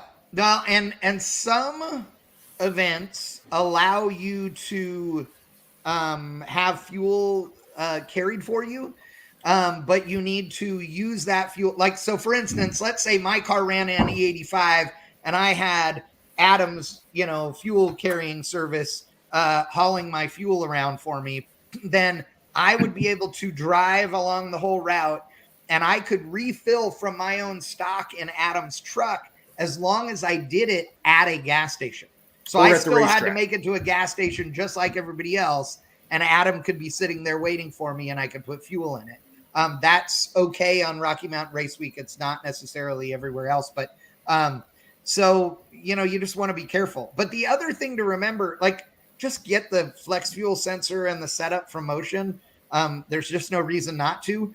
And for everybody that has some, gnarly, huge cam, 1,000,000-to-1 compression, big block, small block, I don't care what it is, dude, they all will run on 87 perfectly fine. Like anybody, I literally know guys who do these drag and drive events running 100 octane all the time. And I'm like, you guys are dumb. There's no reason for that. Literally, the car is at no load. It's at low RPM. It's bleeding all the cylinder pressure off of it. Yeah. It'll actually run cooler on 87 octane going down the road than otherwise. And even if you were scared and you pulled 2 degrees of timing out of it, who cares? Like, just drive the damn thing. it won't matter. And if you have fuel injection, dude, get that thing at no load cruise, rolling on down the road, and just start adding timing to the thing. Like if it starts to rattle, back it off 2 degrees, then start pulling fuel out of the thing. When it starts missing, put 2 up arrows back in it and go. And that thing, if you do it in one little spot, will get great mileage compared. It'll run cool. It'll be happy. It'll be all those things. EFI is your friend. Do not fear the 87. Just make sure you get it out of the system before you go racing. That's the key. Definitely. I carried 10 gallons of E85. I thought they meant 10 jugs of E85. Jason Pickett. No, he meant 10 gallons. Got it. And Jason Pickett's got the hearse. And so that thing's wicked too. So and he never had a problem making the next station. He says he has overdrive and a lockup converter. There you go. Yep, overdrive and lockup converter is automatic transmission speak for 6th gear. Yes. So let's touch on real quick. Yes. So dude, today, all of the pre-registration emails for registration for 2.0 Rocky Mountain Race Week went out. Yes. And then the open registration is on Saturday. So let's dig into a little bit on registration for each of these things. That is awesome. Idea. we may as well. So I know for sure Rocky Mountain Race Week registration is a super easy process. You need your name, you need your car, and you need what class you think you're going to be in. And you need a credit card. Think is the key. Just go. I think that's the one. Look at the rules and go, yes, I want that one. It's okay to change your mind later. It's like changing your major in college. All you got to do is tell the lady in the office. It's no big deal. Yeah, exactly. And then, I don't know how Sick Week exactly went. This one, I think they kind of pre-registered people, right? Rich, you probably got pre-registered as one of the, they sent in, why is your car sick? So, the Starks and Guido, their cars are sick, so they got pre-registered for that deal. Next year, I believe they're doing the fastest 100 cars. Automatically get in. Both of those cars are automatically invited to that deal back at Sick Week. I don't know if that's the top 100 for all Dragon drives or the top 100 for Sick Week. I think it's for Sick Week. Oh, okay. And they'll get an invitation back next year. Actually, it's pretty interesting how they're doing it. They're doing it's the top 2-day average, and Tom did it that way so that cars like his that are super fast and are trying to go all out, if they make it for 2 days and their average is good enough to be in the top 100, but they fail on the 3rd day, they're still in. But Tom didn't make day 1, so he right. So is he gonna have to call in everybody else? He's gonna have to sign up back for his own event. Oh, that's awesome. And then the Starks, you guys are top 100 as well at Sick Week, right? We may or may not have been number 97, but 97 is a top 100, man. 97. We were 94. Okay, so 94 is top 100. The kid was wrong. Yes, that's awesome. That's awesome. Your dad's finally got to. Oh, look at Rich is 53. Rich was 53. 53rd fastest car, and he drove it there and drove it home. Damn, that's impressive. What was the total? My hero for sure. Yeah, Rich, what was the total odometer count again? 7,800? 7,540 miles. Woo! How many miles are on the engine since it was last freshened? I think I calculated it out to about 35,000. Okay, there you go. And that's 1,500 horsepower. Yeah, right. So we make 1,000 800 cubic inch horsepower, and we have Pontiac. 1,500 miles on ours, and I'll take it apart. Yeah, yeah. But you know why? You know why that is? Because I missed 1, 2, 1. 1, 2, 1. Yeah, you're right. You are so right. Yes. You need a shirt. You need a shirt like that or something now. I think. Stop it. That's a great idea. That is a great idea. A Tom Stark cartoon looking one. Oh, yeah. Dude. Awesome. A 1-2-1 is not inherited. Something like that. Oh, I love it.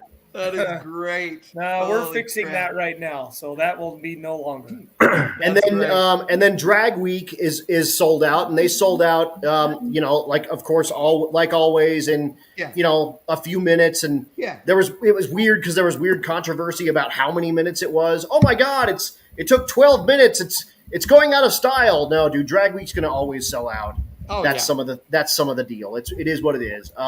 That's a drink. Everyone needs a drink. One of the things that people have commented on and asked me questions about is the sign up process. They're like, what do I do? I mean, it sells out in minutes. I go, yeah, well, it's sort of like, if AC/DC is coming to town and you want tickets and you go out and you try and get them. And if you don't get them, you don't get to go.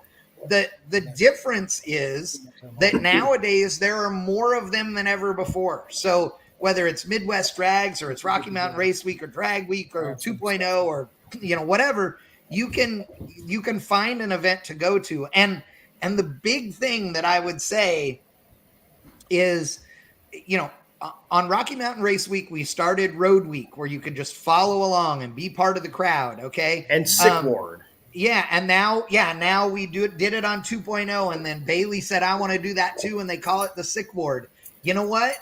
I know it's not the same as getting to race your car, but the truth of the matter is that 95% of the fun has nothing to do with actually running your car down the road. So come enjoy the road trip portion of this. Like, you got to do it. You still get to hang out with all of us jackasses.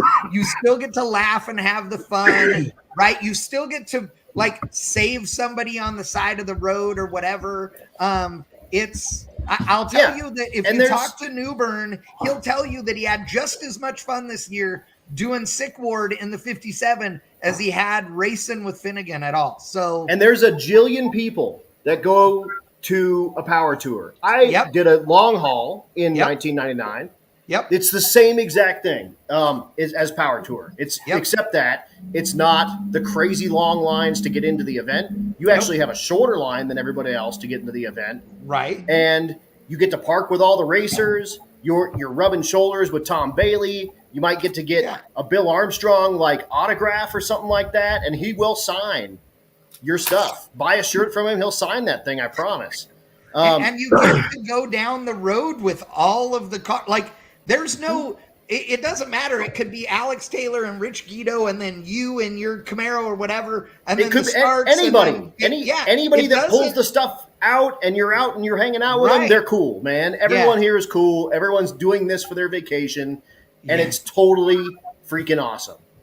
And you want to make sure that you are looking at this as, even if you don't get to race, you got to look at it as the overall experience. And I guarantee you that when we started Race Week, when Matt started Race Week and then we started Road Week, the number of people that showed up at Bandamere and said, I'm doing Road Week because I just was a little nervous about it. I wasn't sure, right? Or my wife or my girlfriend wasn't sure. So we decided to load up in in our other hot rod car, not the race car, and we're coming.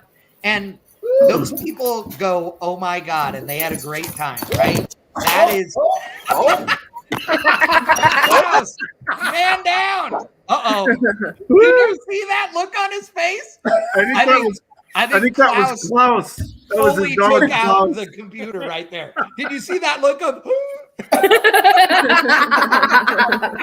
Oh my God, that was awesome. If anybody that doesn't know, Adam Dory has an awesome German Shepherd named Klaus. And he is a rambunctious bastard, let me tell you. So Jeannie Hammond is on here. She said, I did Road Week first. And it's great. So Rob Lipinski says that's the only reason to go. You get to hang out with all these cool kids that are great people. So I can attest to Road Week and Sick Week because that's what I've done for two years now, right? So I tagged along 3 years ago just for part of it because I was playing basketball, and I really I had the time of my life. I did not want to leave. Yeah, see, and there you go. Came back the next year. So last year we drove. Dad has a what is it? 87 C10 that me and Mom drove behind them. and that was so fun. Me and Mom like enjoyed that. I mean, we hated each other at some point, but we enjoyed following along. It was, I think it was like the better part of the racing, but I'm excited for my car. So that's the whole Road Week point. is the best part because you're still there and you're tagging along, but you don't have to do the work. Right. So, oh yeah. Right. I got another cool. To watch those idiots do all the work. Yes. Okay, dude. We can hardly hear you. Yeah, your volume's way low. All right, I'll figure this out. Yeah. So I gotta tell you guys, but barely. Dude, on- the look on your face when Klaus hit the computer completely off the table was epic. Yeah.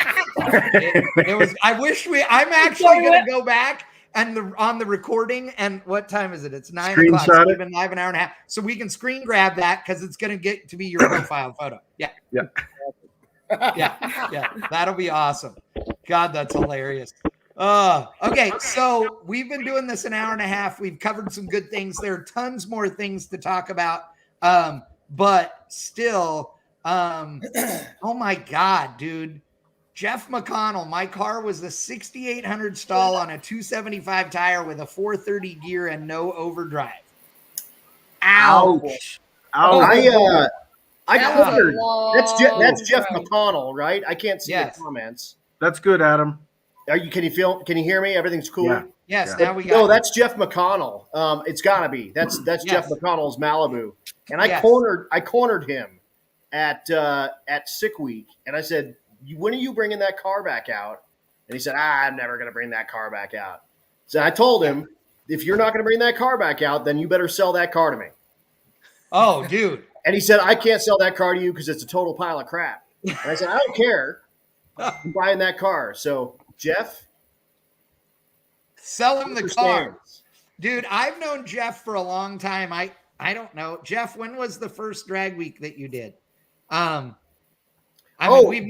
we've known each other since the first one or two or three. We're part of that OG crew that all met, there on the first couple. And I can tell you that he has always been exactly the same Jeff. Like, he is so much fun to hang out with because he is the guy that will call you out when you're doing something stupid. He's also the guy that will call you out when you have no reason to be afraid, like have confidence in yourself and do it.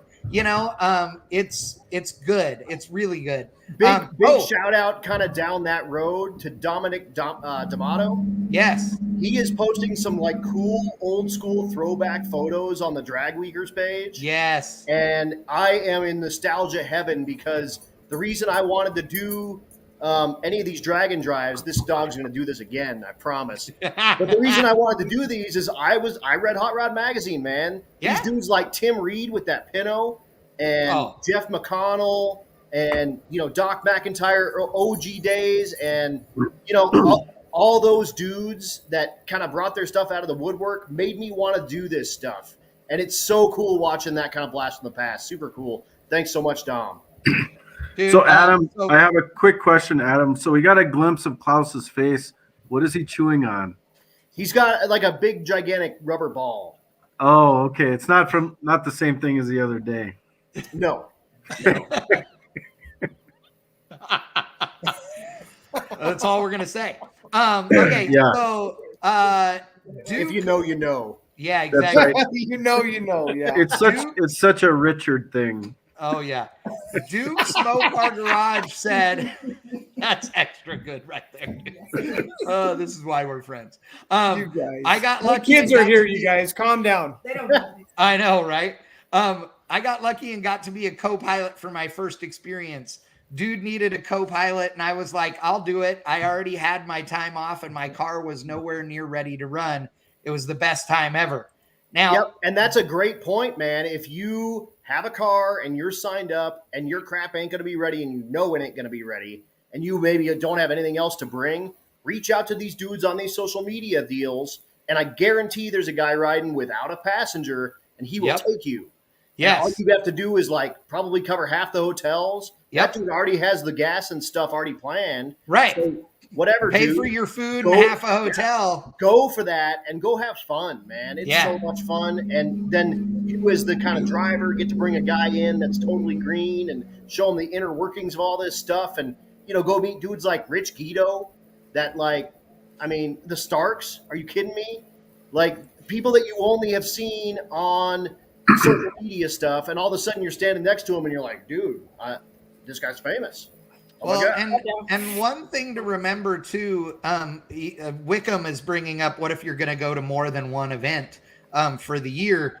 What do you have to remember? That the first thing I would say is that if you haven't been to one of these events yet, you know, registering for 2 is great, but I would say you want to make sure that you understand that the commitment you need to have potentially needs to be more than double normal, right? Because if you blow shit up, then you need to be willing to fix it in order to make the next one, right? And you don't have all year to wait for the deal.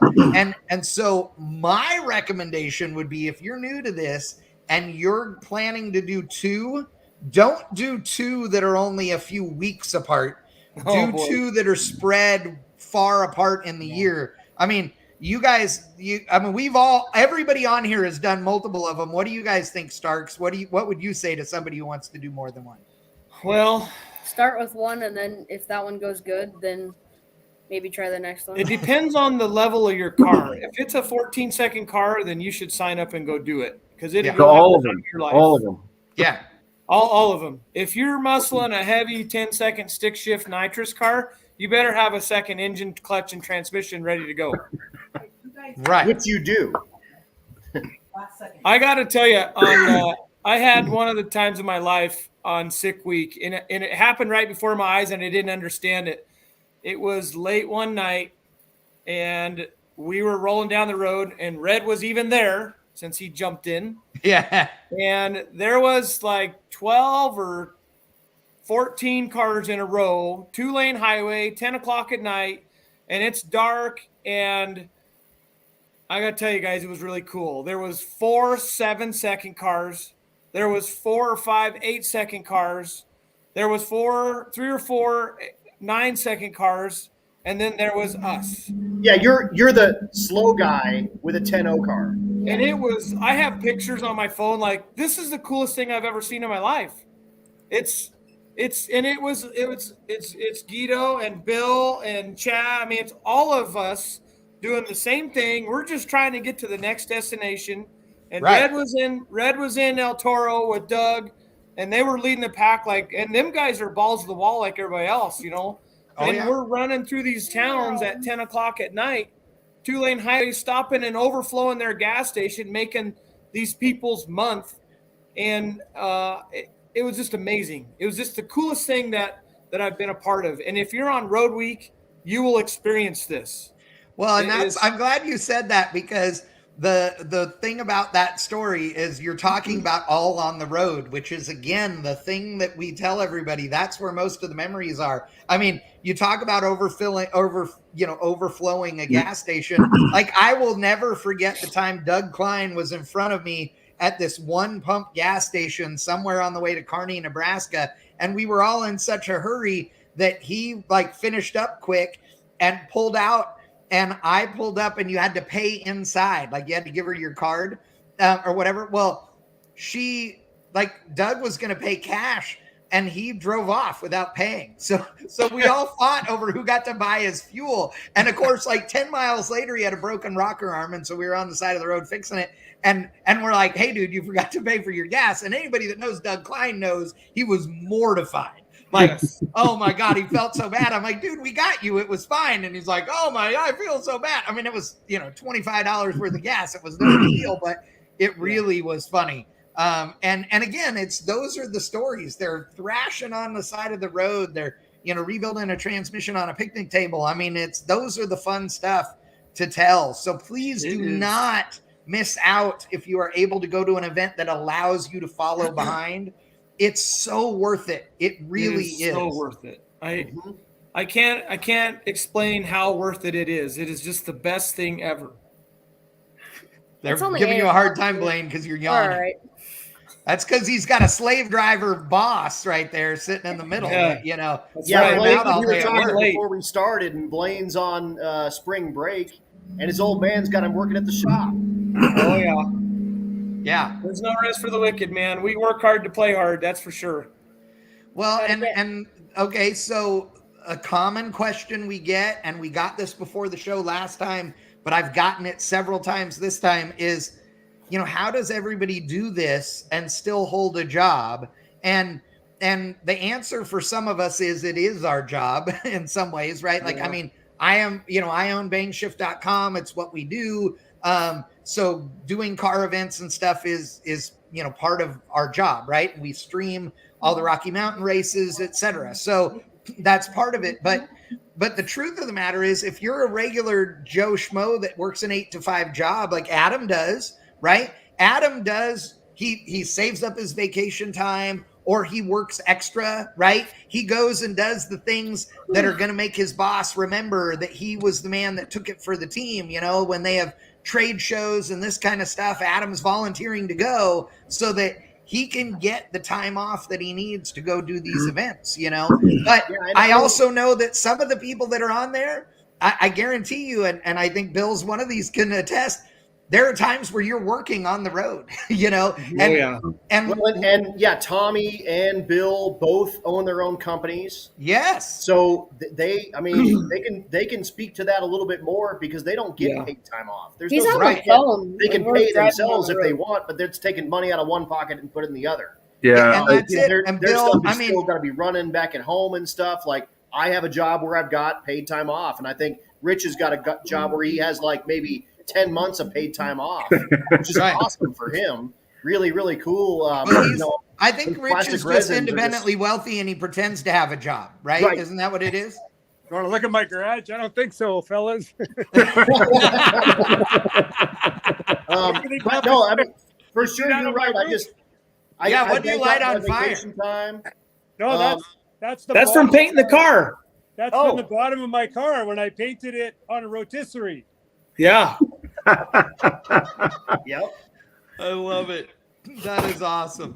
Yeah, Chad, I have to say, there's been just about every race week I have to do payroll during the week at some point, and I just have stuff to deal with. And now with the, with the new company, hopefully I'll be helping people at the event that are not having problems with the device, but we'll see. Plug your company real quick, man. Yeah. So the Bank Shift Billy, we're in the shirt here. This thing's all backwards. It's not like a mirror. Yeah. I agree, Bill. I was like, I'll keep an eye. You can look down at it. It's fine. Hey, that looks like Adam a minute ago. Hey, whoa. Yeah. So I created a digital clutch controller, so you can adjust a diaphragm style clutch to slip like a adjustable long style clutch, but you won't see me with those fancy jacks and stuff, because I just change it with an app on my phone. And super exciting news. This week, we signed an agreement with RaceMax Direct in Australia, and they are now a distributor for us in Australia and New Zealand. And a stocking distributor, by the way. Yes. I shipped the first 5 units down there to them this week. Nice. So Dude, it's pretty exciting. That's awesome. Thank you so much. Yeah, and we've got a number of units out there already. People are calling with questions, and going to be shooting some video this weekend, to help answer install questions and those types of things. But it's like I signed up for another full-time job. It's kind of crazy. Well, and no rest for the wicked. What's funny though is that from these events and hold on one second. Somebody asked this question. I'll get to it here in a second. Somebody asked about the cost. Oh, John Heavens, we'll answer your question in just a second. One of the things is there are a bunch of people that do these events who now have a business that sort of came from doing these events, right? Yeah. So 1320 video is what it is today because it was a little thing that Kyle did on the side in his basement for fun prior to the first drag week. Bang Shift, we started it at the same time, a little bit after Kyle did 1320, but basically we grew with Drag Week as well. So, and now Bill with the Bank Shift Billy. I mean, there's lots of stuff that has happened that way, and it's really kind of cool. And a lot of people who had other careers who now work for companies that do aftermarket parts or whatever because they met people on these events. So, definitely I think a cool thing, like, Motion's entire staff is drag and drive people, I think now, pretty much. Pretty much. So and if they're not now, they're about to be, and they maybe don't even know it yet. Exactly. So John Heavens asked what the average cost is people spend for the week of Sick Week or Drag Week or any of those. So the truth of the matter is it's thousands of dollars. And someone just did this on Sick Week. Yes. I believe Mark Cicino started with a totally empty credit card. Yep. And he lives in New Jersey. So he came down from New Jersey to Florida and put his entire trip, including his entry fee to Sick Week, on that credit card. And I think it was in the $3,000 range. I believe it was $3,800 or something like that when he was all said and done. And that was, he did have some carnage, but that didn't include repairing any carnage because what he broke wasn't a repair it on the road kind of thing. Rich, you've done this, arguably more than anybody else. I tell everybody you need to plan on spending $4,000 and make sure that you're prepared to spend $5,000. US dollars. Yeah, we're not talking about loonies and toonies right now. Right. Yeah. So mine was, it was Canadian. So 6,500 Canadian. So it was probably. That's about $17. Yeah. that was probably about 4,000 US. And I had two other guys paying for some gas and some hotels. Right. And I had no carnage. Right. So, and here's one thing you got to remember. If you do an event, the events typically start at one track and they make a loop to the other tracks and end at the same track. You have to remember one really important thing. And that is, if you blow your junk up at the farthest point away from where you started, you have to get your junk back there. And or you have to park it so you can get back to your truck and then get to it. And so sometimes that can be a significant amount of money, right? And I say this not because I want to scare people off, but because I want people to understand that you need to have the credit card you're going to roll with, you need to have $1,000 in cash that you can come up with in a hurry. You need to be prepared to be able to spend some money if you need to in an emergency, quote unquote, because there's just nothing cheap about these events. It just isn't. Now, if you do Road Week, I would argue that you're probably going to spend a third less to do Road Week. If you're in and I shouldn't say it, if you're in a 14-second car, the price is going to be the same probably, other than the few $100 difference in entry fee. But if you are if you're a 10-second car or whatever, then I would say you're probably going to save $1,000 or something by going, on Road Week versus doing Race Week, let's say, because you're also on average going to be spending some money on the car before you go. At least the trailer, a few maintenance things, just dumb crap. Yeah, that all adds up. Spares, you're going to buy stuff to put in a tote to take with you, and if if you're confident when you get home, then you take it back to O'Reilly's and you get your refund, whatever. But but it's not cheap, dude. It is just not cheap. Yeah, I don't want to lie and say it is. I did my first one, 2014, on the cheap. We went the cheapest hotels. I towed out there with my, my decent gas mileage truck. And that was, we started in Tulsa, I believe, or something like that. Yeah. But it was a good long tow, but I did that one for about 2,500, kind of total. But I did that one and I did it wrong, man, to start it, to be 100% honest. I did it on credit and it took me 2 years to pay it off, all said and done. Yeah. So make sure you got the cash, do it. Save your money, like for real, dude. Starbucks is like $5 or $6 or $8 a day. Forget that crap. Go buy a McDonald's coffee for $1 and close your eyes and pretend it's in a Starbucks cup. Whatever, and put that money in the piggy bank. Yeah, that's what I was about to say.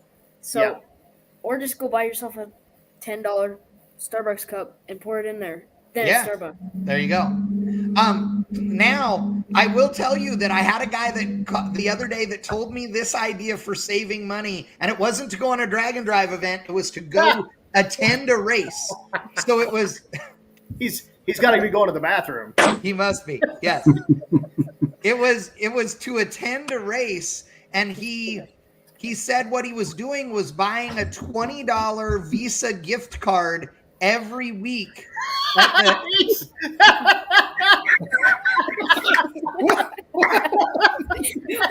happening? Is this happening?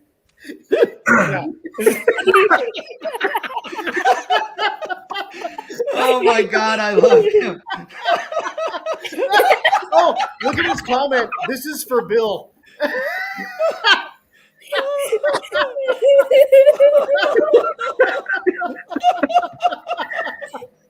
Oh my God. Oh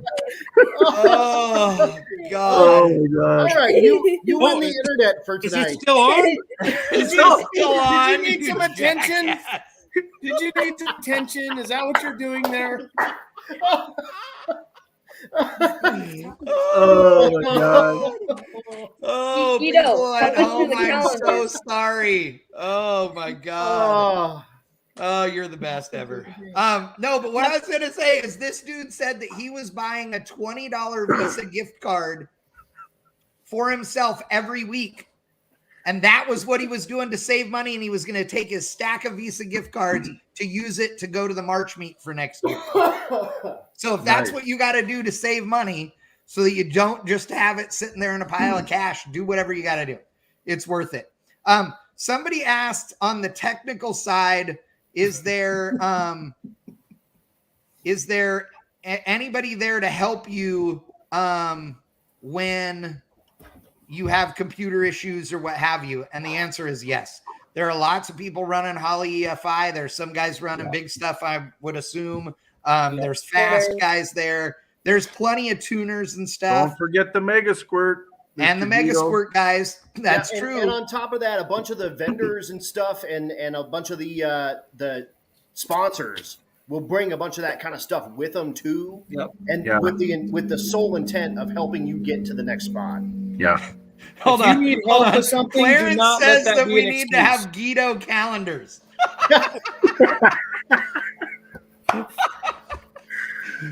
Can I pay extra for an autographed one? Yes.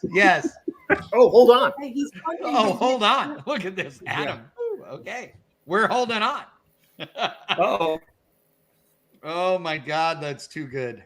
Oh, he's not Guido going to. has to fund his next trip. Yeah. Adam's not going to get an ice cream cone, is he? Oh, look at that. Oh, look at that. Canuck Chuck, baby. That's right. I love it.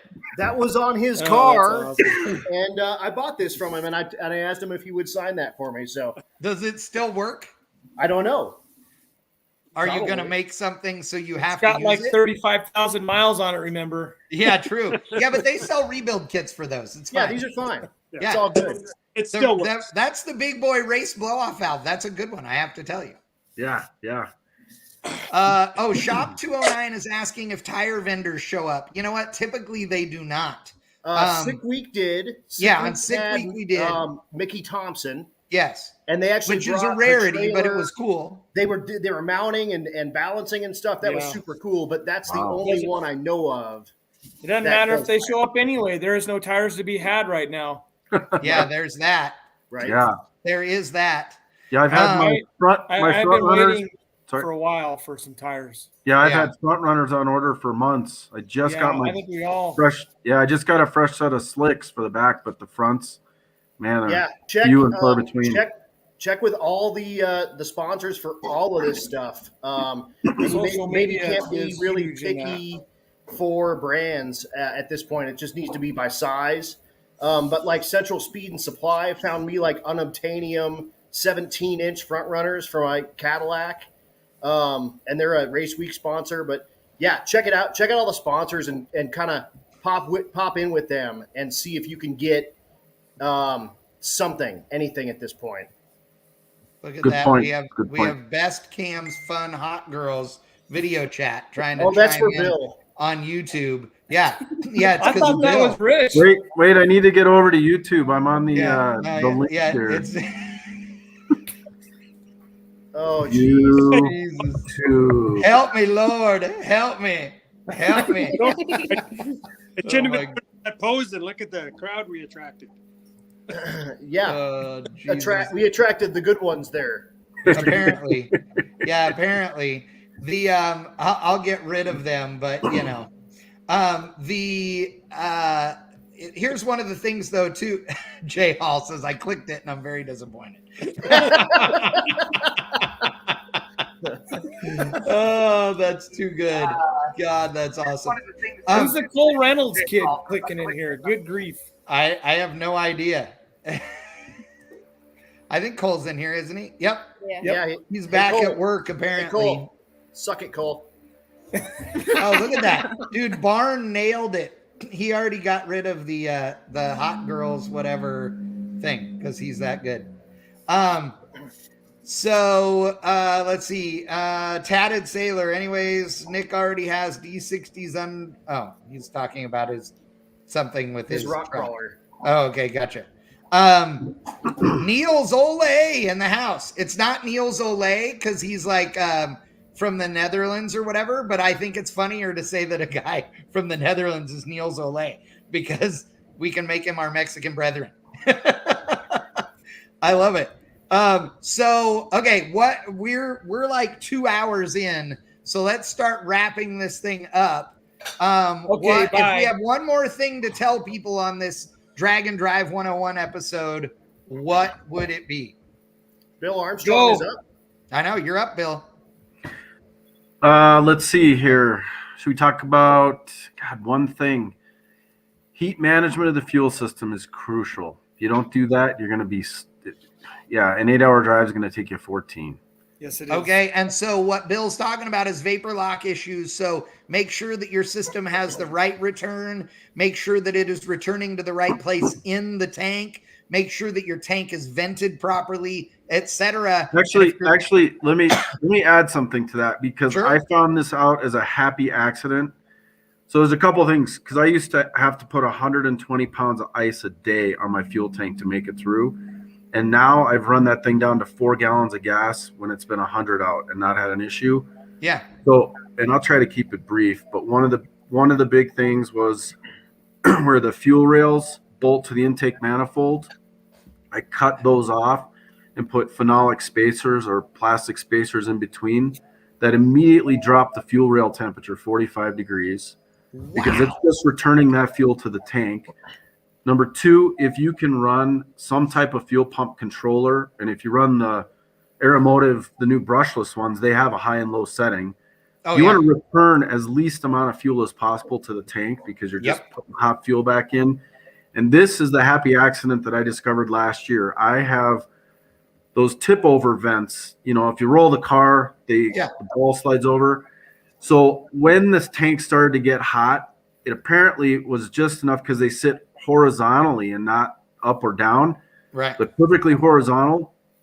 There was enough pressure that it actually seated it and it pressurized the tank.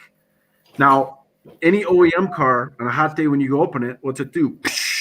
Yeah. It does that. Well, when the tank's pressurized, it raises the boiling point, just like your radiator. That's why you have a pressure cap on it. Yep. So I was able to run that thing down to 4 gallons at like 100-degree temperature. And as soon as I cracked it, you could hear it start to boil. But those were the key things for me. And it's made, 104 degrees outside, doesn't matter. Still run 100 or 9. And the guys at Aeromotive can help you. The guys at Motion Raceworks can help you. They will help you design fuel systems. So hit them up and they will help you for sure. Rich, what do you say? If you had one thing to tell people they needed to pay attention to, what would it be? And Narcoleptic Customs, thank you so much for the beer money. We appreciate it. I would say I would go for the fuel system too. But what I would say is a change for me was 2 fuel systems. I have a friend who got burned really bad with fuel, and not having to drain fuel is a blessing. So if you can have 2 fuel systems, I have 2 fuel systems, 2 fuel pumps. I mean, I'm trying to keep this thing lightweight, but it's a svelte weight. It was a huge game changer. Don't have to change fuel. All I have to do is flick one electrical switch and swing a 3-way valve, and I'm on my race fuel. And 3 gallons will get you about 45 minutes to let the other system cool down if you're on the road. And it's very easy to top up the other tank. So having 2 fuel systems, man, it's a blessing for many reasons. You got 2 fuel pumps. You have a backup system. I think Daryl Yost kind of modeled his after me, and his wife came up and gave me a big hug after that. She's like, "You don't know how good it is not have to drain fuel and to do all that shit now." So yeah, I would recommend. And Rich, can't you always return the pump gas fuel into the race gas tank if you want to? You can. The problem is you got to make sure you just once. Once. Well, you can, but only for a few minutes. That's the key. No, it's really, you can do it as many times as you want, but only for a very short period of time. Yeah. Oh, we did because we can. Okay, so wait. Now, one other thing to keep in mind with fuel system, and this goes for everything on your car. If you drive your car, a big nasty burnout outside. Nice. If you drive your car normally only, for an hour or whatever, before you go on one of these events, do this for me and you'll be so glad you did. So drive your car for 30 minutes, pull it over in a parking lot, open the hood, and start feeling stuff to see what's warm under the hood. And then drive it another, hour, and then start touching things. I guarantee you that the stuff that's hot after 30 minutes is really hot after 2 hours, and the stuff that's only warm after 30 minutes is still real hot after 2 hours. So everything you think that is okay will not be okay after you drive for 2 or 3 hours. And the truth of the matter is that there are some days on a drag and drive where you're going to ride for usually 2 hours or so at a time. And then there's going to be those days where you seem to stop every 30 minutes. So you got to make sure that your stuff will not get too hot, and whether it's fuel system or anything else. So Starks, what would you say if one thing you could tell people to pay attention to, what would it be? Go ahead. I have no idea. The kid's speechless. Valve train. It's a good one. So everybody, we've talked about this already tonight. Valve train issues can be, the bearings in rocker arms. They can be the rocker arms themselves, adjusters, etc. Go through all of that stuff before you go. And even if all your stuff is great, man, get a couple of extra rocker arms or what have you. And remember too, fixing it to make it and fixing it to be perfect are 2 different things. Okay. So if you have a set of 1.5 rocker arms at home, but you run 1.6s on the car, throw the 1.5s in the toolbox, man. Because if you gotta have a rocker arm, who cares if it's the 1.6? You know what I mean? We carry a spare set of lifters, and we haven't used them yet, but rather take them than not have them. So lifters are a good one. I guess one thing I would say is prepare for the unexpected. Yes, very the much so. Unexpected is who knows what, man. But you need to be ready to MacGyver something somehow, some way. And so baling wire, zip ties, duct tape, epoxy, quick set epoxy. Yes. And so, you talk about that, but there's also a couple of things you should do that you need to practice. So if you've got an LS engine, it's super easy, right? Because you can yank the intake manifold off of the thing and you never have to open the cooling system or any of that junk. And it doesn't use gaskets. So it's a cakewalk, right? If you drive something with a real motor in it, though, like a big block Chevrolet, then sorry, I love LSs, but still, a big block's a man motor. A big block Chevrolet, a small block Chevrolet, all of those require you to do a lot more work if you want to pull the intake, which means that lifter issues are a bigger deal. Well, on a big block Chevrolet, if you have the right cylinder heads, you can actually fish a lifter out of the thing without pulling the intake manifold off. Wow. You know, all those things are doable, but you don't want to try it the first time on the side of a 2-lane road in the middle of Nebraska.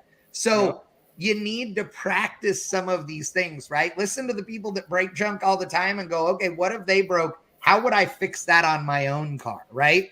And trust me, there are things that you think are really easy to do, but if you had to do them on the side of the road, would become, exponentially more difficult. Practice that stuff, that's a big deal. How high do you need to tie that lifter up to keep oil pressure in the motor? You need to know that. Yep. Oh yeah. The lifter can't come out. You need to keep it in there, but that'll get you to the next parts store or absolutely hotel or wherever that is. And the fastest guys in the country who have won these things more than anybody else have all had to do that. I mean, I know that there have been a few times where Larson and the Chevy 2 had as many as 3 lifters tied up, going down the road in order to make it because he was killing lifters in the thing. So it happens, Well, I would say that it's not completely related, but pay attention to the kids on race week because we need more people here and more younger people, because me and Blaine, I haven't always been there and I don't know as much as him, but I've always been very alert of what everybody else is doing just to learn. So, I mean, we all make mistakes, right? But pay attention to the kids and try to teach them too and see what they're doing.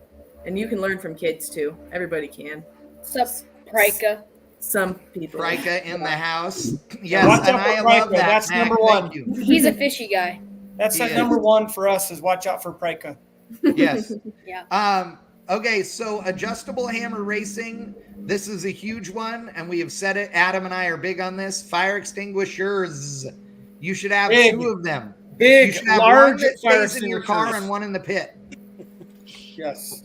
Yeah. Okay, here's the thing with that. If you're gonna have a fire extinguisher, make sure it's mounted good, but also make sure you can get it out fast. Yes. Agreed. Yep. Yeah, especially if you decide that the fire should travel into the dashel area of the car. No. Yeah, let's not do that no more. No, let's not do that anymore. Too soon? Too soon. No, okay. It's good. It's Adam something to be Dory, talked about for sure, but that was an interesting ride for sure. Oh, yeah. Adam Dory, if you had one, what would you say your final one of this episode is? Mine's kind of 2-part. First is keep your car as stock as possible so that you can get parts for it wherever you can. So if you've got an LS thing and it's not a fire-breathing monster, use stuff you can get kind of as you cruise along. A rocker arm from a junkyard is going to bolt up your motor just as good as anything else. Right. An OE type fuel pump is going to, be available at more places than an Aeromotive fuel pump is going to be. The second part of that is if you need to deviate from that, if you, for whatever reason, you're going to turn a lot of RPMs or something like that, buy once, cry once. Spend good money on good parts that aren't going to leave you stranded somewhere and that have good support on these drag and drive things. Crower valve train is pistons. Is a prime example. Rich Keto over there. Yes, has there Crower. Bill Armstrong has Crower. Yeah. And Lewis brings Crower crap with him. Do you guys have Crower in the 55? Lewis is grinding us a camshaft now, but we're hydraulic lifters. So Yep. But all of the stock stuff you can keep, and then if you can't, spend the money and get the good shit.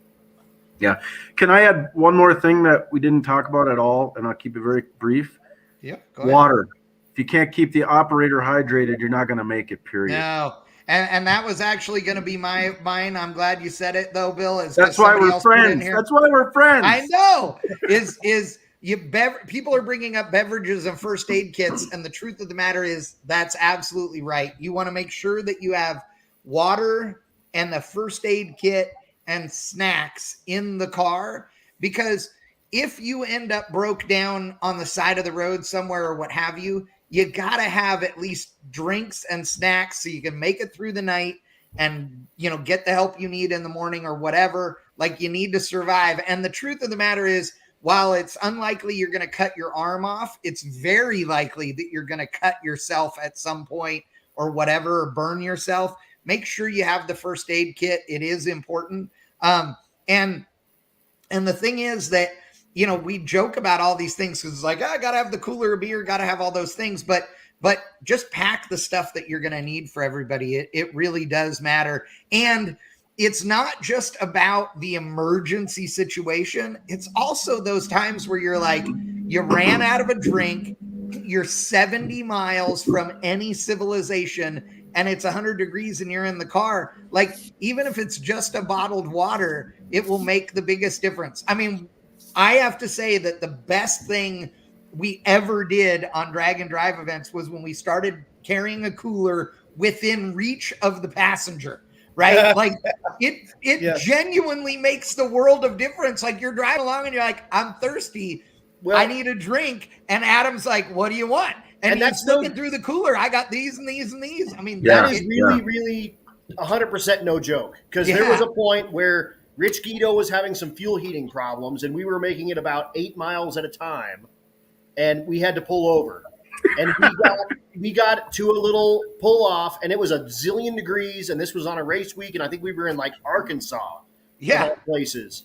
And I kid you not, all three of us were. I looked at everybody, and no one was looking right. And I said, guys, let's take a break. Let that thing cool down. And we all hung out and took our shirts off and hung out underneath the only shade that was in the place. Right. And it probably kept Bill from burning his brain to little bitty smithereens. Right. Because all of us, Brad and I don't know who Bill's co-pilot was, and I think Rich was alone at the time. All of us just, guys, it's time. We have to take a break and get our wits back. And the only person that's ever actually been like injured and ended up dying in one of these things was from heat stroke.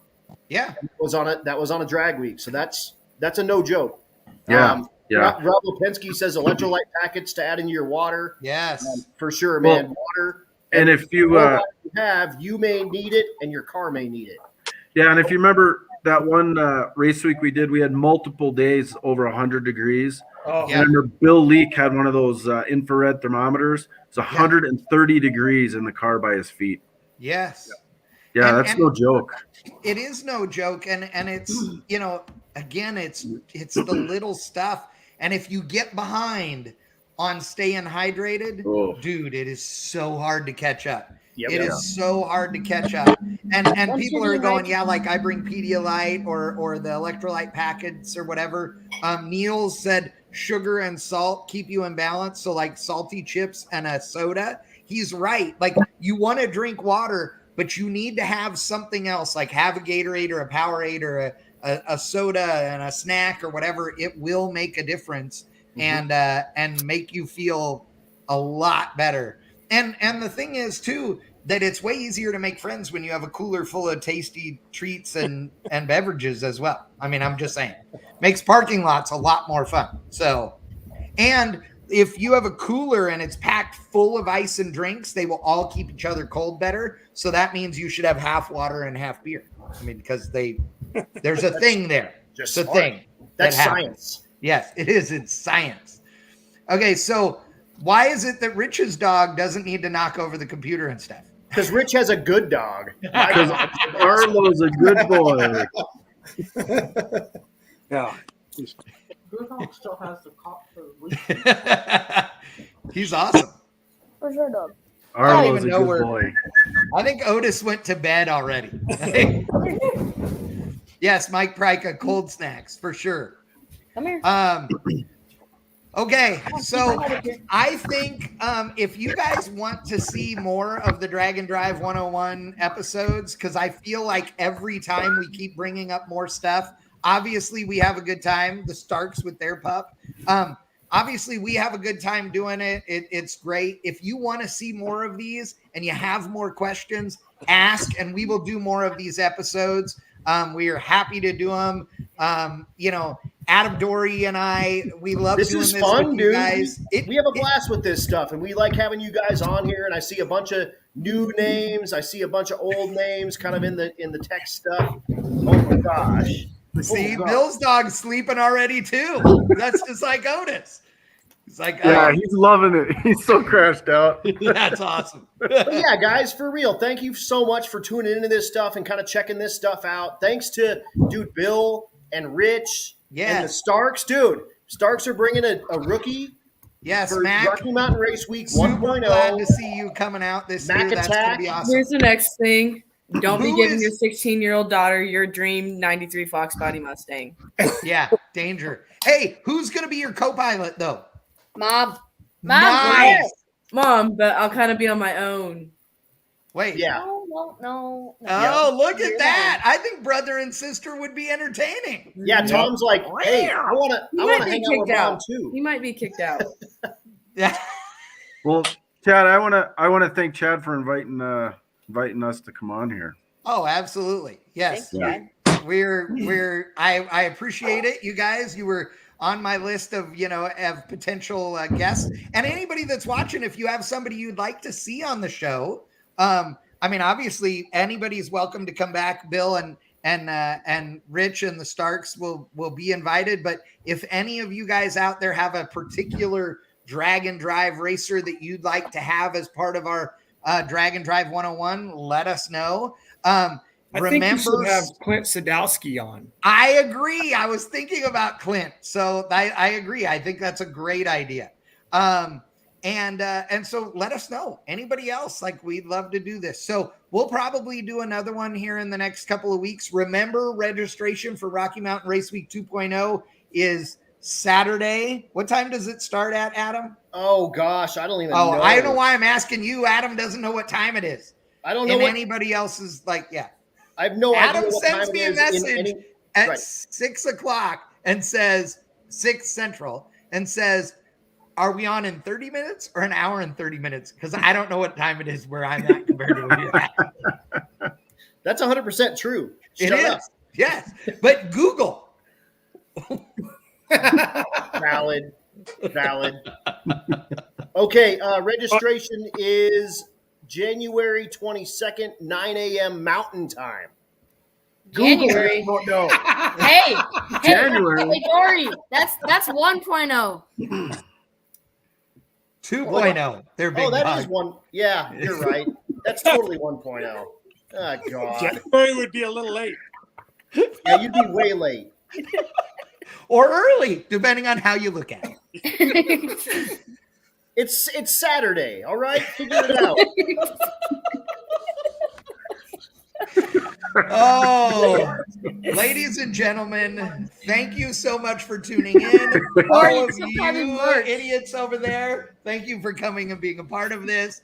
To everybody that is thinking about doing one of these events, do it. If you're like, God, I'm not sure, or you don't get in, then join us for Rocky Mountain Race Week 1.0, 2.0, or Sick Week for the road week or sick ward portion of the event, and come and do the road trip and have a great time. I promise you it will be worth it. And one of us will either hand you a beer or buy you one at some point. Oh, what's Adam saying? Hold on. You can't see it. March 26th, 9 a.m. Mountain Time. Yay. There you go. And if you want to know what time it is in your area, Google. Yes. Yeah, and if you don't know what Mountain Time is, you Google that apparently, and that's what that's the Real way. muscle cars are driven. Nice. I like it. Cars have sticks in them.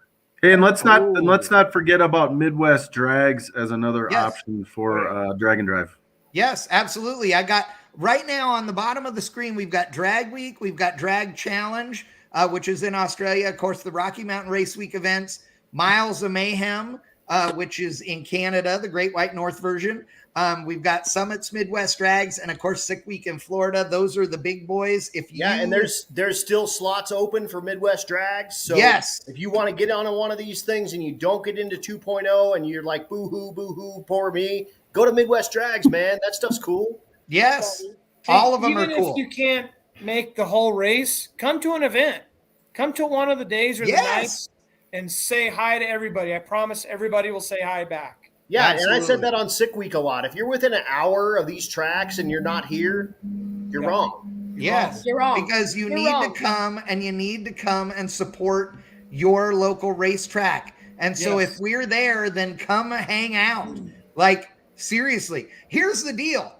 It's the one time a year you know that you'd really have a hard time getting kicked out, because if they'll let us idiots in there, then anybody's welcome. I mean, Hey, Dory, if you're not in this live video right now, you're wrong. hey, Blaine, Yeah. Blaine's therapy. There you I go. need you to sign this for me. Oh, man. You didn't get the signed version. You had to pay I $1. know. I need you to sign extra. that for me. If you guys He was don't too know, cheap. both the Starks, the little Starks, Race Junior Dragsters, y'all. Sponsored by Sealmaster too. Yeah. Yes. So you can see them. They I think they both were at Mile High Nationals this last year. So Doing it again this year. yeah, man, go. You can check those guys out doing their thing, and it's super awesome. And when you hear me announce those guys, they do. I mean, I kid you not. Everything that Blaine does in front of the big car is what Tom does outside of the little car. It's hilarious. It's super cool to watch it happen. And you guys are awesome, and thank you for keeping it rocking and rolling for us in this hot rodding world. And if this is any indication, the future's bright, man. Absolutely. Bring your kids to the racetrack. Have fun. Sign up for a drag and drive. And until next time, have fun. Keep working on your junk, because you don't have that much time before the next event. And we will see you all next time right here on Drag and Drive 101. Thank you so much. It has been a pleasure. Bye-bye. Bye. Are we done? Is everybody done? Is everybody Yeah, leaving? hold on one second. Did Rich leave? Rich left. I owe him a phone call.